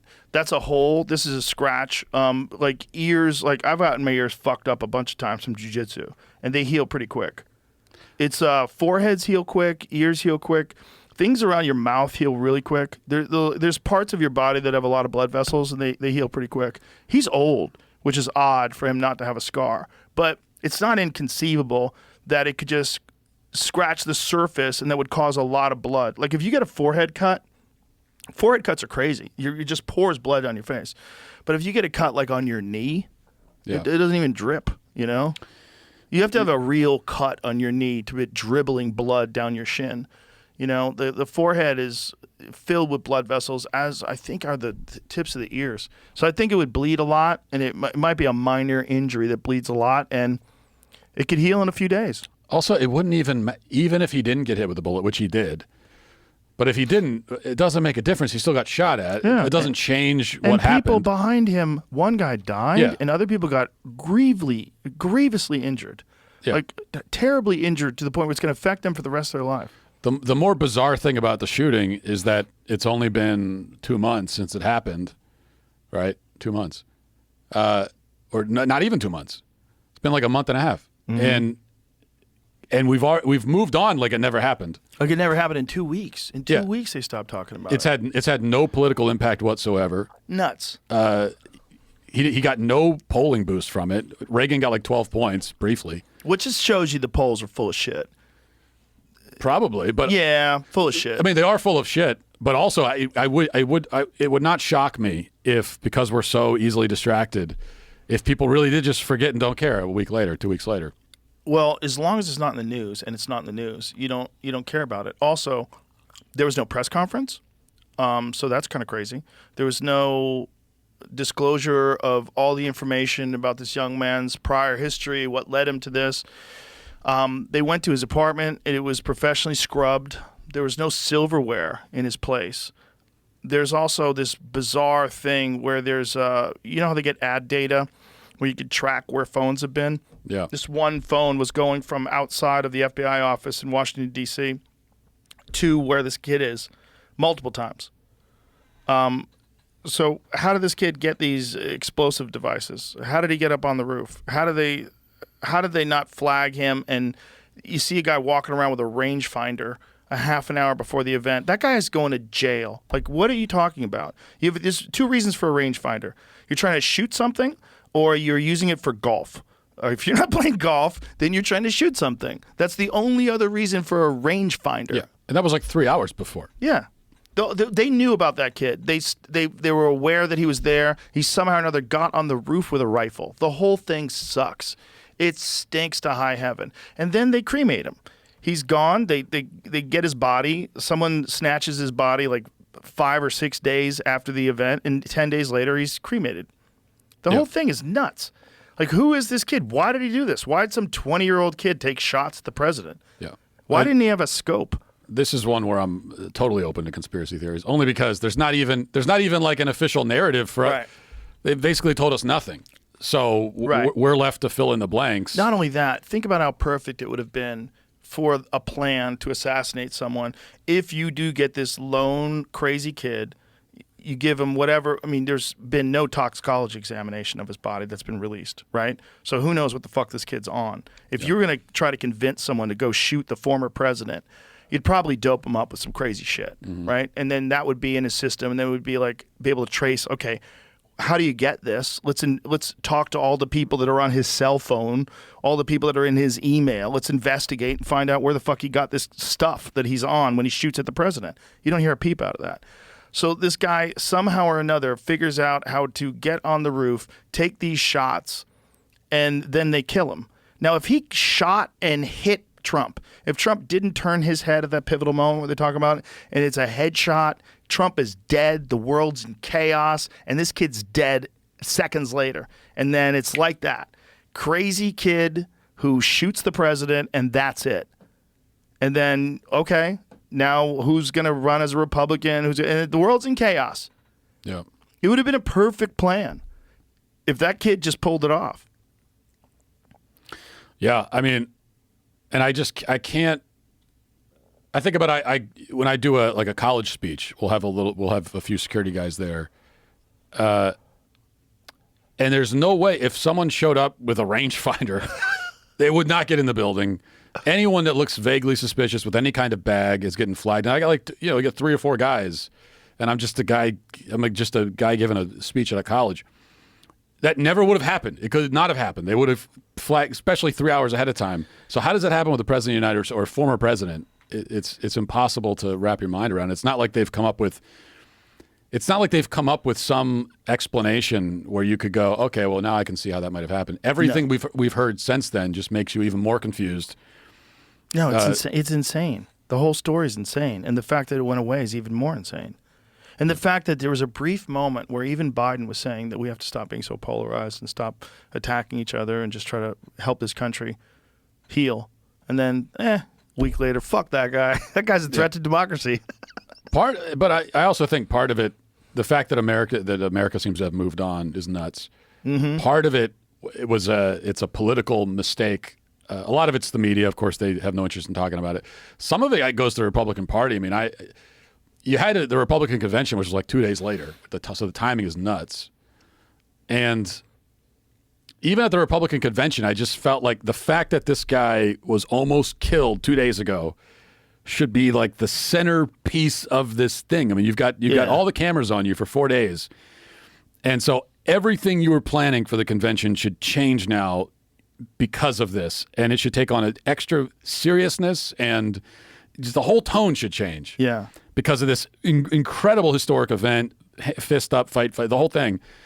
And I don't know, they just went to the Republican convention and they started parading around the normal, they had their Hulk celebrity. Hogan comes out. They've got Instagram influencers, and they've got, they got MAGA rappers from YouTube, and it's just like you are not showing us how serious this thing is, and so I think that was a mistake. Right. Well, I think you only want to address it once, and it's probably he's got a great ability to push things aside, and it's one of the reasons why he didn't age like everybody else ages when they get into the White House. He kind of aged normal. Like he didn't seem any older when he got out as when he got in. He was the same guy. And I think he's got this ability because so many people have hated him for so long, and he gets attacked so often, he knows how to just shut it off and shut it out. And I think he probably did that with the assassination attempt too. It's one of the reasons why he said, I'm going to talk about it once and I'm not going to talk about it again. And he's basically held to that, other than briefly mentioning it, that he thinks he got shot in the head because of the way they talk about him, which I would agree. I mean, if we watched that footage right before the podcast of Trump on the Colbert Show that apparently never aired. But Jamie says you can get it on Colbert's website. Yeah, it's on YouTube. I don't know why people say, I don't know. Does No, but they're just saying that it never aired. It never aired on television. Is that true? I don't know. Why would it be on YouTube then? Well, because sometimes things get on YouTube that never air on television, like Fear Factor. The Fear Factor episode that got us canceled. You can't watch it on television. It would never aired on NBC, but it's on on YouTube. You can watch it on YouTube. There's things that get There's an air. article from it in the Atlantic from the day after. It's those things that go around. That's like Okay, doesn't so mean he it's true. might have actually been a guest. Yeah, he did. Okay, so he clearly was a guest on it. But the way they talk to him, the way Colbert talks to him, and the way they talk to him on The View. The View is Yeah. my favorite one. The View's wild when they're all hugging him and everybody loves him. They both are. I think they're equally as wild because Colbert apologizes to him apparently in that for being mean to him. Tells him in the clip we watched. Tells him, "I'm so grateful that you're running for president." Yeah, And this was he said that. Yeah, Yeah, and this was September of 2016 or 15. So this was, of course, after he'd already announced. a year plus before the elections. Yeah, But everybody thought he was a joke back then. yeah. I think it was. I think it was that they were happy that he ran, and they wanted him to win the nomination because they thought they'd easily beat him. So he was really. This really is a Frankenstein kind of story from their perspective. Yes. Because they look at him as a monster, this monstrous figure, and the media deliberately created this. They gave him all the attention. They sucked all the oxygen out of the room for every other candidate because this is the guy they wanted, and they thought we're going to annihilate him. There's no way he's going to win a general election. And of course, he won. But and I think that's one of the reasons why ever since then they haven't been able. The media they just can't. They hate him with an extra passion that they have not had even for other Republican presidents. And I think a lot of it is it's like this. They're projecting because they realize that they did this. And they just can't get over it, I think. Well, there's definitely this overcorrection. Robert Epstein talked about that. Robert Epstein's done all that work on Google and these ephemeral instances of interacting with Google where it shows you with search results and with news stories that get brought to your feed that they're temporary. You don't record them. So he records all these. And what he has found through his research is that, especially with people that are on the fence, like people that are 50-50, you can swing 50-50 to 90-10. Like people that don't know who they're going to vote for, you can make it 90-10 just through these interactions with Google. It's really shocking. What do you mean 90-10 in what way? 90-10, like say if you want Hillary to win or you want Trump to win, whatever candidate you choose, if you manipulate the search results, if you manipulate just the fill-in, the suggestions, is Matt Walsh A, and then it just fills it in. Just through the suggestions, they can manipulate it to a significant difference for people that are on the fence, that are independents or that are undecided. And he said you can take 50-50 and turn it to 90-10, which is fucking stunning. It's stunning.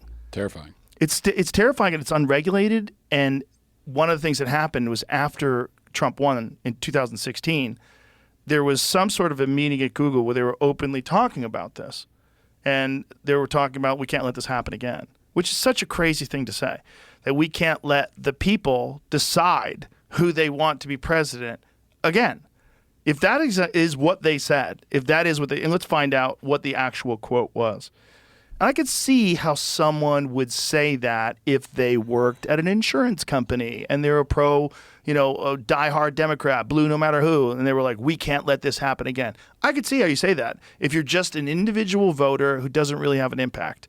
But if you're someone who can shift undecided voters from 50-50 to 90-10, as Robert Epstein is alleging, if that's true, that's a crazy thing to say because you're going to decide the result of the election. And you don't give a fuck about debate and free speech and people being able to decide for themselves because you think that you're right and you think everybody else should agree with you. You also think that you are, or you've told yourself that you are the vanguard protecting democracy and our way of life. Which is crazy. Which is insane. Of course, the idea that you have to prevent people from voting for a certain guy in order to protect democracy is nuts. It's so nuts. But that's what they actually believe. And when you tell yourself that and you convince yourself that, well, this is for their own good. Like these people are silly. They don't know. They're dumb. They're bigoted. They don't understand what they're doing. And so for their own good, we have to prevent it. We have to do whatever we can to prevent this. When I talk to some of my hardcore lefty friends that are still left in LA that I was telling you about before, they say we. They say we all the time. We have to win this. They say that all the time. We can win if this happens. They say that kind of shit. And they talk about it like they're talking about the Dodgers. They really do. They talk about it like talk about our team and they're connected to all these other people in their community, and they're all on this team. And it's weird, man. It's a weird little hack that it's just like hypnosis. It's weird that you can just do that to people. It's weird that you can get people to just ideologically be captured and join this team and lose all ability to look at things objectively and just understand nuance and understand the influence of propaganda and like how many people are spending money on this and like why is all the news have this one specific narrative and then Fox News is a totally different. Well, what is going on here? And nobody does that. And not only can you get them to, obviously they hate Trump, but to also demonize, half of the country's population. I mean, there was just, I think it was MSNBC yesterday, one of these pundits was talking about Trump and said, well, he's despicable, he's terrible, but his supporters are too, he said. And they went on about how terrible his supporters are, which is, you're talking about tens of millions of Americans. A basket of deplorables. Right. But, we take it for granted now, but 15 years ago, that would kind of be unthinkable. It was just, you wouldn't do that. You would, right. You say whatever you want about a politician, you hate them, they're terrible, but it was just generally understood that you don't use that language to talk about all the people voting for them. These are American citizens. Do you remember when Mitt Romney and Barack Obama debated? Yeah. It was the most cordial, professional, respectful discussion of the issues and who could do a better job. Yeah. Kind of amazing. Kind of amazing that was, what was that, 2012? Yeah. Kind of amazing.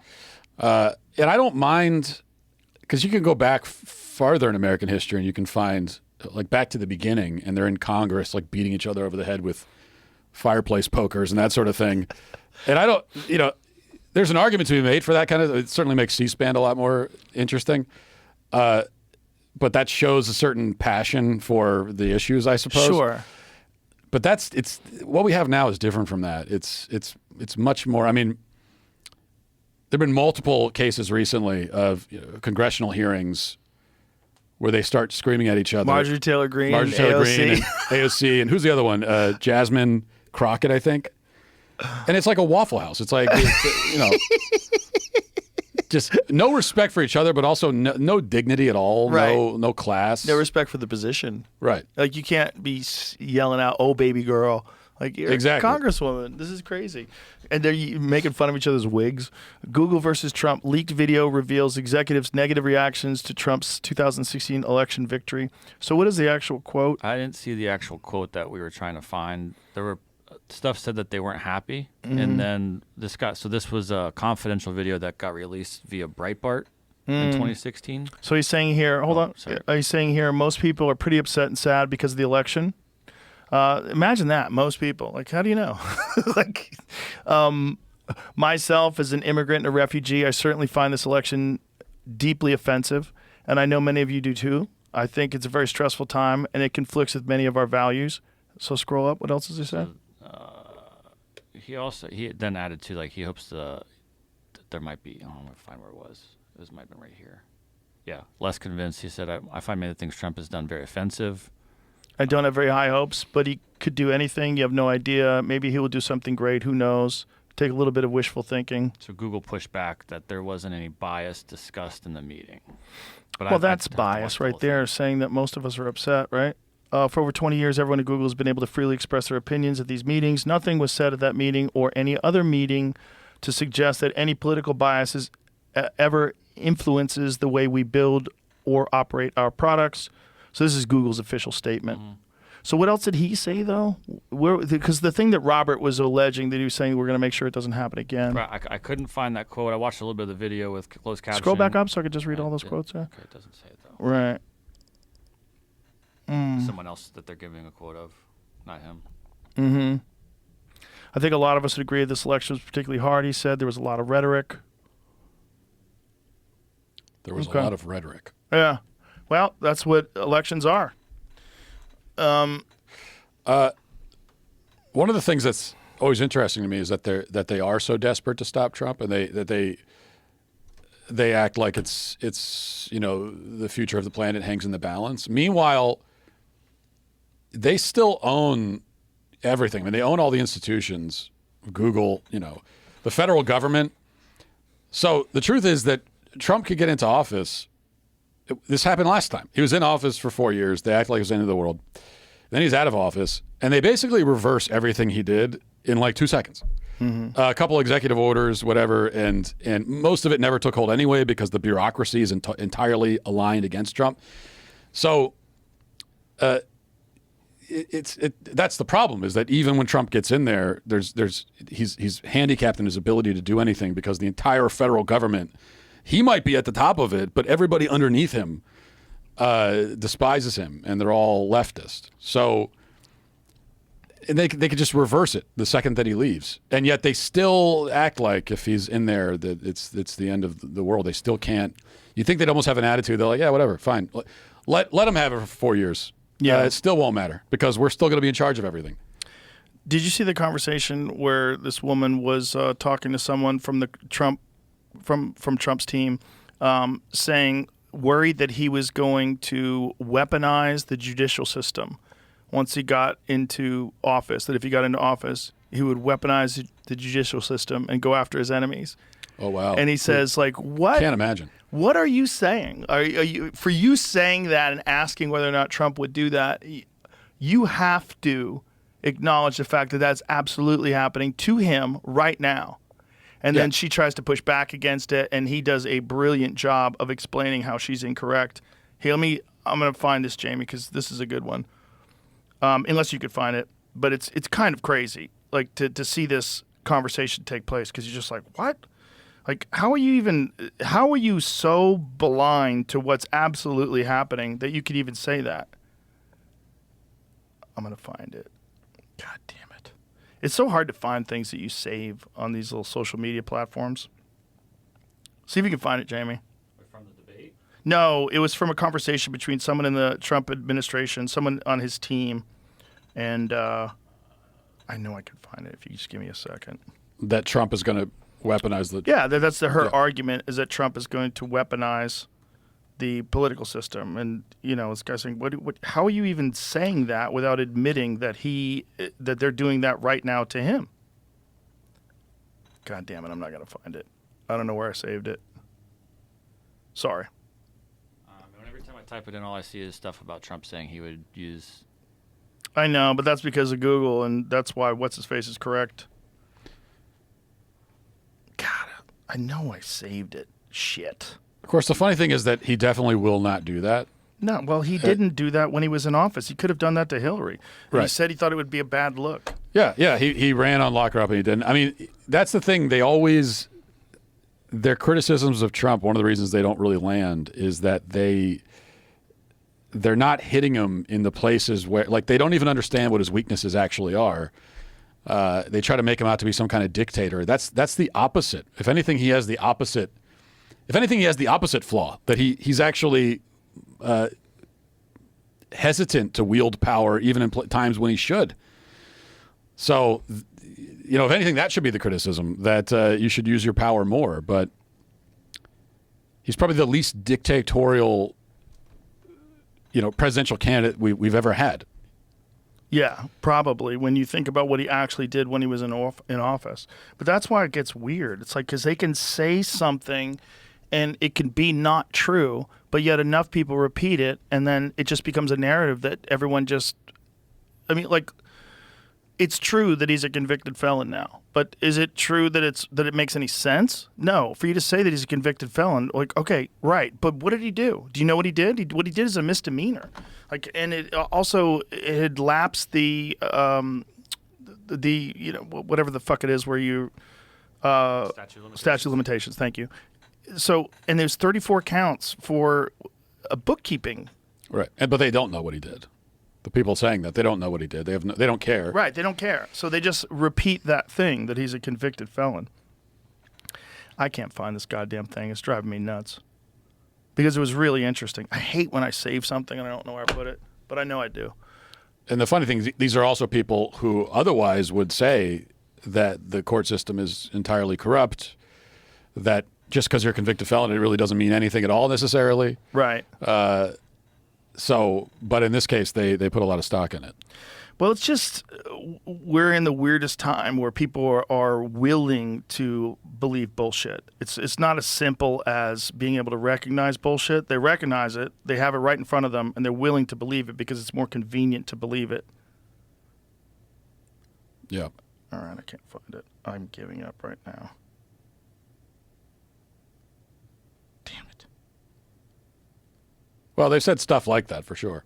Yeah, I know they have, but this one was really interesting because you see this guy combat it, and the way he combats it is so interesting to see her squirm. Because yeah, that's exactly what they're doing. It's not a terrible crime that he committed, and you're making it seem as if it's something that he deserves to be in jail for the rest of his life for, and that's crazy. That's a crazy thing to say, and that might actually happen if he doesn't become president. If he doesn't become president, they might actually lock him up for 25 years for that, which is essentially the rest of his life will be behind bars at Rikers. Yeah, I kind of go back. That's the conventional wisdom, at least the people I talk to, that they say, well, if Trump doesn't win, he's going to jail. And so he's got a lot on the line here. I kind of think, are they really, like, maybe it's naive of me to think, but would they do that, or would they rather just he loses, Kamala wins, and then they can they'd want Trump to just fade into obscurity and never talk about him again? I don't know.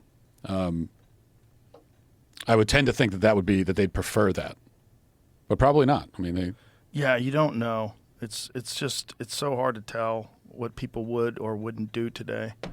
It's just the whole country seems so committed to their side. And I don't know what a solution to that is, and I don't know how we get past this and whether Trump wins or loses. Like, what happens? What happens next? There's certainly a real thirst for vengeance. They want revenge on him. Mm-hmm. I think that's what it comes down to.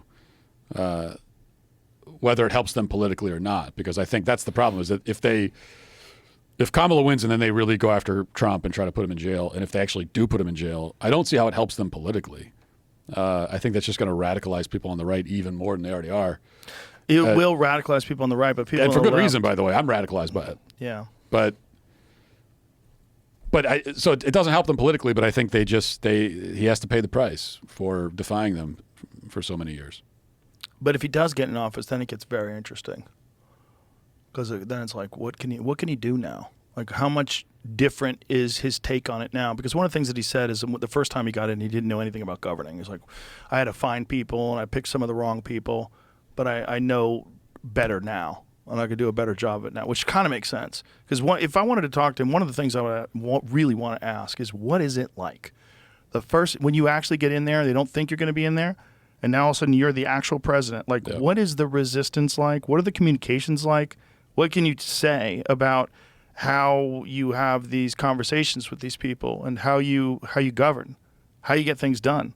Yeah, how much power do you actually have? What is it actually like? Because we all have this sort of mystical view of what it's like to be the actual president, but very few people, and only one ever that's not a part of the system, has ever snuck through and attained that position. It's only him. Yeah, I'd be interested to hear his answer to that. It wouldn't surprise me if, in a weird way, when you become president, you feel very powerless once you're sitting there, because you realize that you're overseeing this just gigantic, mammoth thing that's just so unwieldy. There's no way to really control it. Yeah. And especially in his case, you've got so many people within his own administration plotting against him. So, is there a lot of people within his own administration now, you think, plotting against him, or only then? Do you think it's just like backstabby politics that just they do, period? I mean, at the time there certainly was, but I think he also made some bad choices in personnel. He made a lot of really bad. I mean, bringing guys like John Bolton in, there's no chance that you're not going to be undermined by somebody like that. And especially, in Trump's first campaign in 2016, drain the swamp was one of the. It was build the wall and drain the swamp and lock her up. Were the three big things. And we don't hear drain the swamp nearly as much anymore. In fact, I don't think I've heard it. It's never said anymore. Right. Which is unfortunate, because that is the first thing that needs to happen if he gets in there. And what I would love to see is that, okay, he's in there now. He got back in. They tried to stop him. They tried to kill him. They tried to put him in jail. He still got in there. He's not getting reelected. This is it for him. 4 more years. He's out of politics forever after that. And I'd love to see him just. I got nothing to lose now. They're going to put me in jail when I'm out of office, so I got nothing to lose. I don't care what these people say. And just ruthlessly push your agenda through, no matter how much they complain about it. I'd love to see him do that. I think that they're assuming he will, which is why they're so desperate to stop him. But I don't know. It didn't happen the first time, So I hope it does. What's also going to be very interesting to see, like, what do they do to try to prevent this from happening in the future? Because one of the things that has been discussed is cracking down on misinformation, and that free speech doesn't include misinformation, which is a wild thing to say after what we just went through with COVID, where what people were saying was misinformation turned out to be 100% true. And not just about COVID, but about a bunch of things. Hunter Biden laptop story. There's quite a few different things you could point to. Like, who the fuck gets to decide what's information? Only the government? You guys? The people that have lied about basically everything? Like, this is a crazy thing to say, and to be running on that, and to get people to support that. Just the lack of understanding of what it means to be able to freely express ideas and communicate, and whistleblowers from corporations that are telling you about something they're doing that's illegal, whistleblowers from government agents that are telling you they're spying on you when it's illegal, all that shit. Like, to have that be filtered through the government is an insane position. And yet that's something that they talk about, and this is something, bizarrely, that the left supports. Well, even if it is most of the stuff they call misinformation isn't, but in the case when there's something that is it's just not true, plenty of that goes around the internet, that's still free speech too. You have the right to say things that are not, as long as you're not slandering somebody, you have the right to make claims about the world that don't happen to be true.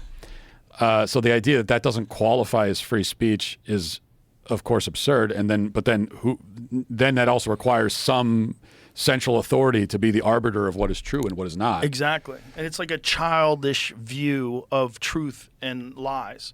It's childish because one of the only ways that people find out if something is correct or not is let someone say something that's incorrect, and then someone who knows a lot more comes along and corrects them. Right. Yeah, that's how it works. Like I had Terrence Howard, Terrence Howard, the actor, Yeah. Mm-hmm. Brilliant guy, but wrong about a lot of the things that he thinks he's right about. I brought him in with Eric Weinstein. And Eric Weinstein, who's a genius, like a legitimate genius and a mathematician, explained him like very patiently and carefully, this is why you're wrong, and this is what you need to know, and you've got some good ideas, but you're off on all these different things. I'm an actual expert, and let me help you out here. And so anybody who saw Terrence Howard talk on the first podcast had this idea.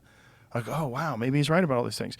Anybody who saw the second podcast with Eric, where Eric clearly corrects him and actually knows what he's talking about, he's a brilliant guy. Now you have that's what free speech is supposed to be about. That's what it's supposed to be about. An actual expert comes in, corrects everything, and then you have this look at it like, oh, okay, now I see. Now it's been, but it's not silence Terrence Howard because he doesn't know what the fuck he's saying. No, it's like, let him talk. Now let someone who really knows what they're talking about explain to him why he's wrong. That's the benefit of free speech. And everybody who listens to that has a better understanding of all these different really weird, complex things that they're discussing that maybe otherwise you would never have illuminated in that way. Yeah. You would never really be able to understand it. That's why I think the free speech thing is, people act like it's a complicated subject. Where do you draw the line? What is free speech? What qualifies and what doesn't? I don't think it is that complicated, really. I think it's just you should have the right to express whatever your opinion happens to be. Everyone should be able to say their opinion, their point of view. Wrong or right, reprehensible or not, they should be able to say it. Yeah, you can't defame someone, you can't threaten to kill somebody, but those aren't really opinions. That's different. It's like, if it's just your opinion about what's happening in the world, it should be allowed, and it should be allowed legally. It should be allowed on every social media platform. I think it's kind of simple, actually, to differentiate between that and because there's certain kinds of speech that should not be allowed. We all understand that. Yeah, it's complicated, and this childish idea that just handed over to the government to clean it up, that's not the answer. It is complicated. There are going to be people that say a bunch of things that aren't true. But the way to combat that is not put the government in charge of what's true. especially when they've been wrong so many times, I- or they just out and out lied so many times. That's a crazy position for the left to take. The ones who are supposed to be the party of science and reason, and the ones who are supposed to be the most educated. It's just a bizarre perspective. Just because you don't want Trump to win, just you don't want this to happen again. And they hate speech too is the other the other label they use to. You can't say. Tim Walz said this recently. Yeah. About free speech. He said, well, of course you can't. Hate speech and misinformation doesn't count. Well, what is hate speech? Hate speech is just you're expressing that you hate something. That's people hate things. It's legitimate. There are some things we should hate. So the idea that it's automatically illegitimate to express a view if it's communicating hatred is of course ridiculous. It is ridiculous, but it's also a really goofy label that you can slap on basically anything. Right. Like hate speech can get to the point where if you call Caitlyn Jenner Bruce Jenner, that's hate speech, right? That's dead naming. Dead naming falls under hate speech. And so what are you saying? You can't do that? Well, that's fucking ridiculous. I can call him a cunt, but I can't say his name is Bruce. That's insanity. Like, what world are we living in where you can decide what someone can and can't say by a label that's so wide? It's such a net you're casting. Hate speech, it's like completely subjective. Anyone can decide what's hate speech. Right. It implies that all hatred is automatically bad, or at least it puts the people in power in position where they can decide what kind of things you're allowed to hate and what you're not. Right, and it makes things all equal, too. Something like very benign versus something truly awful. It's all under this one stupid umbrella of hate speech. Yeah. Hate crimes, too, is the same. Where do you think we would be if Elon hadn't bought Twitter? Different world, right? Yeah. That's I think Elon Musk is he is actually preserving free speech. One of the main people preserving free speech in America right now. And going into space. So it's always funny to me when the left tries to nitpick and needle at him. It's like, this is one of the most significant human beings on the planet right now. And literally one of the most significant human beings historically ever. Right. He's like a Nikola Tesla type character that people are going to be talking about 100 years from now. And SpaceX will launch a rocket and it'll blow up or something. Stephen King was making fun of him. Right. Yeah, you'll have someone like Stephen King, like, rocket blew up. It's like, dude, yeah, your rockets don't blow up because you don't build them. I mean, Not only that, like he made this tweet about how it had damaged the ionosphere that when it blew up. But do you know that like heals up in like 40 minutes? Yeah. Like he didn't even bother looking into that. Like every time they punch a rocket through that shit, it damages it. But it heals. It's like it punches. It's like, you punch a hole through a cloud. And a lot of times when they say that the rocket malfunctioned or something is actually doing exactly what it was supposed to do, this is a test run or whatever. But yeah, they have to test tolerances and parameters. They have a lot of them blow up. Yeah, that's what you have to do until you get one that doesn't blow up. Yeah, and we just need people in the world. This is very much it's like the Teddy Roosevelt "Man in the Arena," speech. You need people in the arena who are actually trying to do stuff, do important things. You need people like that. Yeah, and of course, social media gives a platform for people who are like not doing anything at all, to just sit and snicker at the few people in the world who are trying to achieve something. Yeah, but that's okay. That's okay too. That's their free speech. If that's what Stephen King wants to do today, let him go. Who cares? It's interesting to watch. All of it is interesting to watch. There's a lot of people out there that are fools, and they serve as education to others. You see the folly in their actions and behaviors and how stupid they look and how ridiculous this whole thing is. And it's there for you. You learn from those people. You have a better understanding of human behavior. You have a better understanding that people are capable of, being really interesting, intelligent people, but also being buffoons at the same time. And that, we're all subject to all these various influences, and especially through the use of social media, which just, like I said before, it's an anxiety-creating machine. And there's so many of these people that are attached to it that are so deeply rooted in these online conversations and so disconnected from the natural world.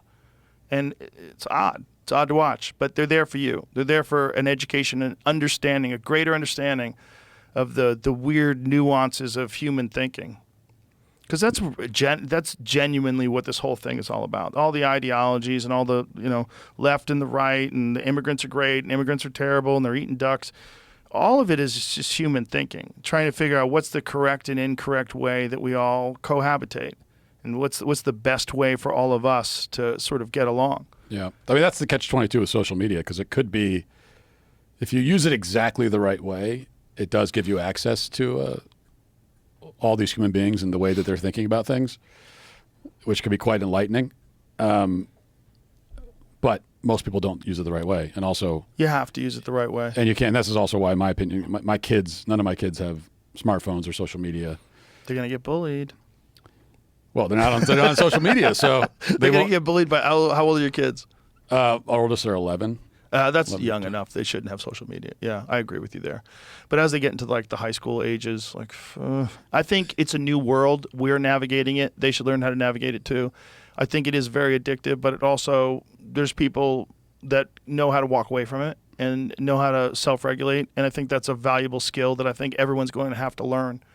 Yeah, I think once you, we haven't quite decided when we're going to introduce this stuff to the kids, but once you get into at a certain point, yeah, I don't want them to be 18 and it's their first time ever holding a cell phone. Right. Because then then they have no idea. We haven't given them the tools to understand how to use this stuff. Right. Like the emotional and, intellectual tools. So you got to introduce it at some point. But, most kids today, I don't know what the latest figure is, but millions of kids today have smartphones by the time they're like 8 or 9 years old. Oh, yeah. A lot of my kids, with friends when they come over and are 8, 9, 10 years old and they've got phones, I just think it's like, it can only harm them. You understand? As a parent, you're giving them something at this age, they cannot use it appropriately or correctly. They don't have the tools for it. They're not old enough.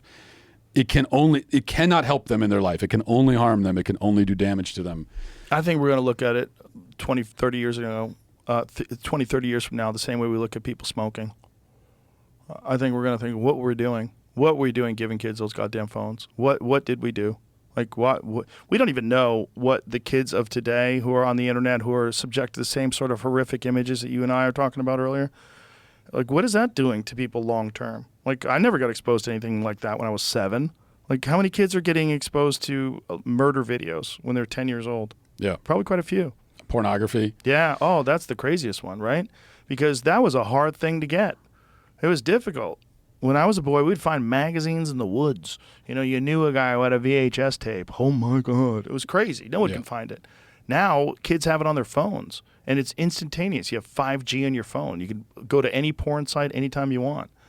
Yeah. I mean, the average age of first exposure to pornography now is like, I think it's around 10 years old. I mean, it depends on, I guess, what study you look at, but it's young. Yeah. And it's not just because, people sometimes will dismiss the harms of it, but because they'll say, oh, yeah, I found a Playboy under my dad's mattress or whatever. Not the same. It's not at all the same. I mean, the kind of thing you're being exposed to, how often you're being exposed to it, how ubiquitous it is now, how readily available it is, it's not at all the same. Well, we had the guys on from that Chimp Crazy show.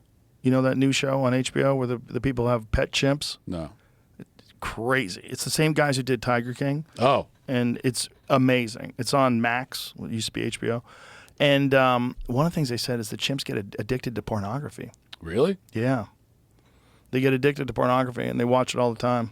Like these certain chimps that get older, they give them iPads, they give them phones, and they show them, they can get on the internet. And if someone shows them pornography, they get addicted to pornography.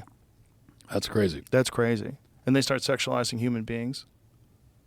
Well, that kind of goes to show there's something primal about even just obviously with pornography, but the phone, even like my kid, our 2-year-old twins, they don't have phones obviously, but there's just something about the phone itself, even if it's off, they just like to. It's a cool object. Yeah. Yeah. And our kids, we will, they don't have tablets and all that stuff, but if we go on a long car trip, it's the one time we make an exception. If we're going like a 20-hour car trip, just for our own sanity, we'll let them have tablets in the car, just with games and books and stuff. But then we get wherever we're going, we take the tablets away, you don't get them anymore. But there's like a detox period of like 2 or 3 days where they're jonesing for it. They're constantly they're constantly asking for it. Then once you get past that, they're fine again. But there's it's like there's something. It creates this compulsion, and kids take to it really quickly. Mm-hmm. And it just becomes it becomes another limb for them part of them somehow really quickly. Yeah, it's weird. And the addictions to phones, which we all have, then the addictions to social media, which a lot of people have, and then you get these weird insulated groups that live in echo chambers, and that's, I think, like one of the things you highlight the most about this show, this Am I Racist film that you made, is like the struggle sessions where these people all get, like the first scene where you before they know who you are, when you're going and it's sitting there and talking to these people about these things, like, who are you? Like, where do you live? How do you think like this? Like, what is going on in your life that you've been exposed to this version of the world that seems so ridiculous to someone who's not in that bubble? So ridiculous that it seems fake. It seems like you're doing like a Borat thing. Yeah, and we've gotten that with the movie. People ask, is that all real, or did we stay? It's all totally real. We didn't script any of it. And that in particular is it's like a support group for white people who are struggling with their white grief because they have privilege and they're grieving their whiteness and their privilege. And there's this woman, Brashia Wade, I think is her name, a black woman. She'll do these sessions with white people where she'll kind of like talk them through their whiteness. And people pay money to go and sit around and talk to her. And that was another one. That was like an hour and a half, 2 hours in the room in real time. When did they start figuring out who you were? At some point, midway through, they started looking at me strange because I was intentionally making it really awkward, just because it was funny. But then as you can see in the movie, I get emotional because I'm on my own journey of self-discovery, and I had to leave because there's the one rule that all these people have. We ran into this multiple times. Is if you're white, you're not allowed to cry in front of black people because that's white tears, and you can't shed white tears around black people because white tears are manipulative. So in this place, she had a cry room. She said, if you get emotional, you have to cry. We have a room. Get away from us and go cry over there. So at one point, I left to the cry room because I was getting emotional. It's a very emotional experience to confront my whiteness. And I guess while I was gone, they started talking to each other and like, who is this guy? They looked it up and they were Googling, and then I came back. The whole thing had changed. The tone had changed. They kicked me out. It's a great scene. They call the cops. When the guy is saying, he's trying to hold your hand, he's trying to grab you, and you're like, I did not consent to be touched. Yeah. He's like, I'm not going to touch you. I'm just going to answer your questions. Come, I'll answer your questions. He's going to answer your questions. Like, what kind of answers are you going to give me, buddy? That guy, too, I can say. One of the people in that group was a professional cuddler, actually. It's not in the movie, but we just know that about them. They get paid to cuddle with people? Yeah, one of the people in the group. Jeez. A cuddleist is what they call it. So these are, but that's I think fringe people. We thought about somehow we could put up a lower third on the screen but it would seem fake. It's like, people don't really, professional cuddler, come on. But this is too crazy. These people exist out there. This is a world that they live in. Yeah. And they go to events like this, and they're very, they feel they have a lot of guilt for the fact that they're white, There were people crying in the circle. I mean, they were getting really emotional talking about it. There's the part where she says, think about being white, and like, what emotions come up when you think about being white? And then everyone goes around and they're like, oh, I have revulsion. I just feel, I cringe. I feel cringe. Really? This is you. You're talking about yourself. It's sick. It's a sickness. Yeah. Well, it was very funny at the end, too. We try to get people, spoiler alert, try to get people to self-flagellate. Yeah.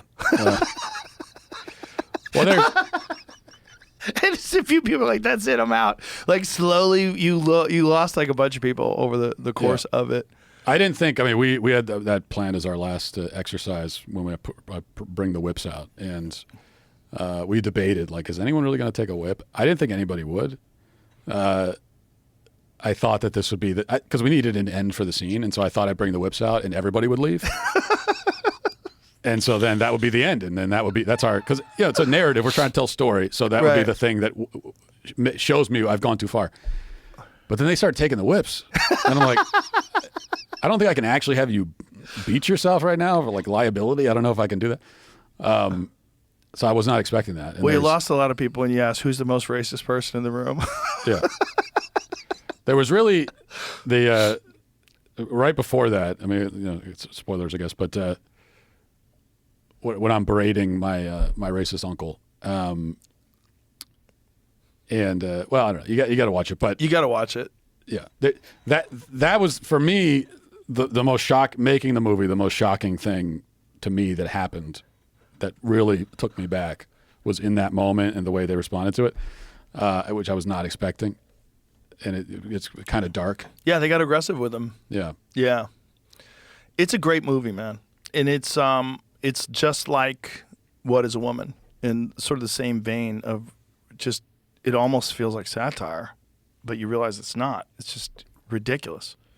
But you do a great job. You do a really good job of staying calm and deadpanning, because I don't have that skill. I would not be able to hold it together. I would have to start laughing. I would, at some point in time, I would crack. It's just, I wouldn't be able to not enjoy it in the moment to the point where I would go. That's the thing. You don't enjoy it in the moment because it's really unpleasant in the moment. You're in this environment with these insane people. Yeah. It's exhausting, listening to this. How did you develop that skill to do that, though? Because that's a skill. Yeah, I don't know if I can't say I did anything to develop it. It's more just, I just know what, we're making a movie, so I'm aware of that the whole time. Obviously, if the cameras weren't rolling, I wouldn't be reacting the same way. So I just kind of keeping that in the back of my mind, like this is what we need for this scene. And also, but the main thing is we want to, with both movies, the whole point is to create an environment where the other person feels comfortable saying what they actually think and what they really believe and doing what they would really do. And that means not react, because if you laugh at them, they clam up.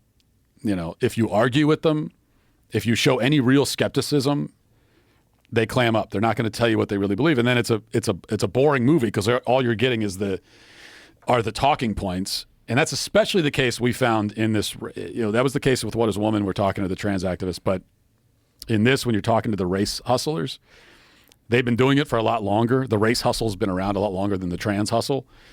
And they're pretty good at what they do. And they're usually pretty sensitive to detecting when someone's being skeptical. And if they get that, then they kind of go into a different mode. And they go into this kind of HR, DEI mode where everything's very sanitized, very surface level.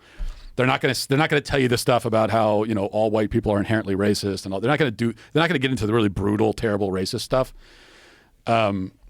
So we just thought, making this movie, how can we just create an environment where they'll really be themselves. The kookiest version. Yeah. Which with What is a Woman, all that required was just kind of being a blank slate and asking questions. With this one, it required more of a affirmatively agreeing with them and demonstrating that I'm fully on board with this. There's a feel that you have when you go into it. Like if I was there and I didn't know you, I'd be like, I think this guy's fucking around. There's just an edge, just a touch of it that makes it even funnier, because you're hanging in there and you're being deadpan.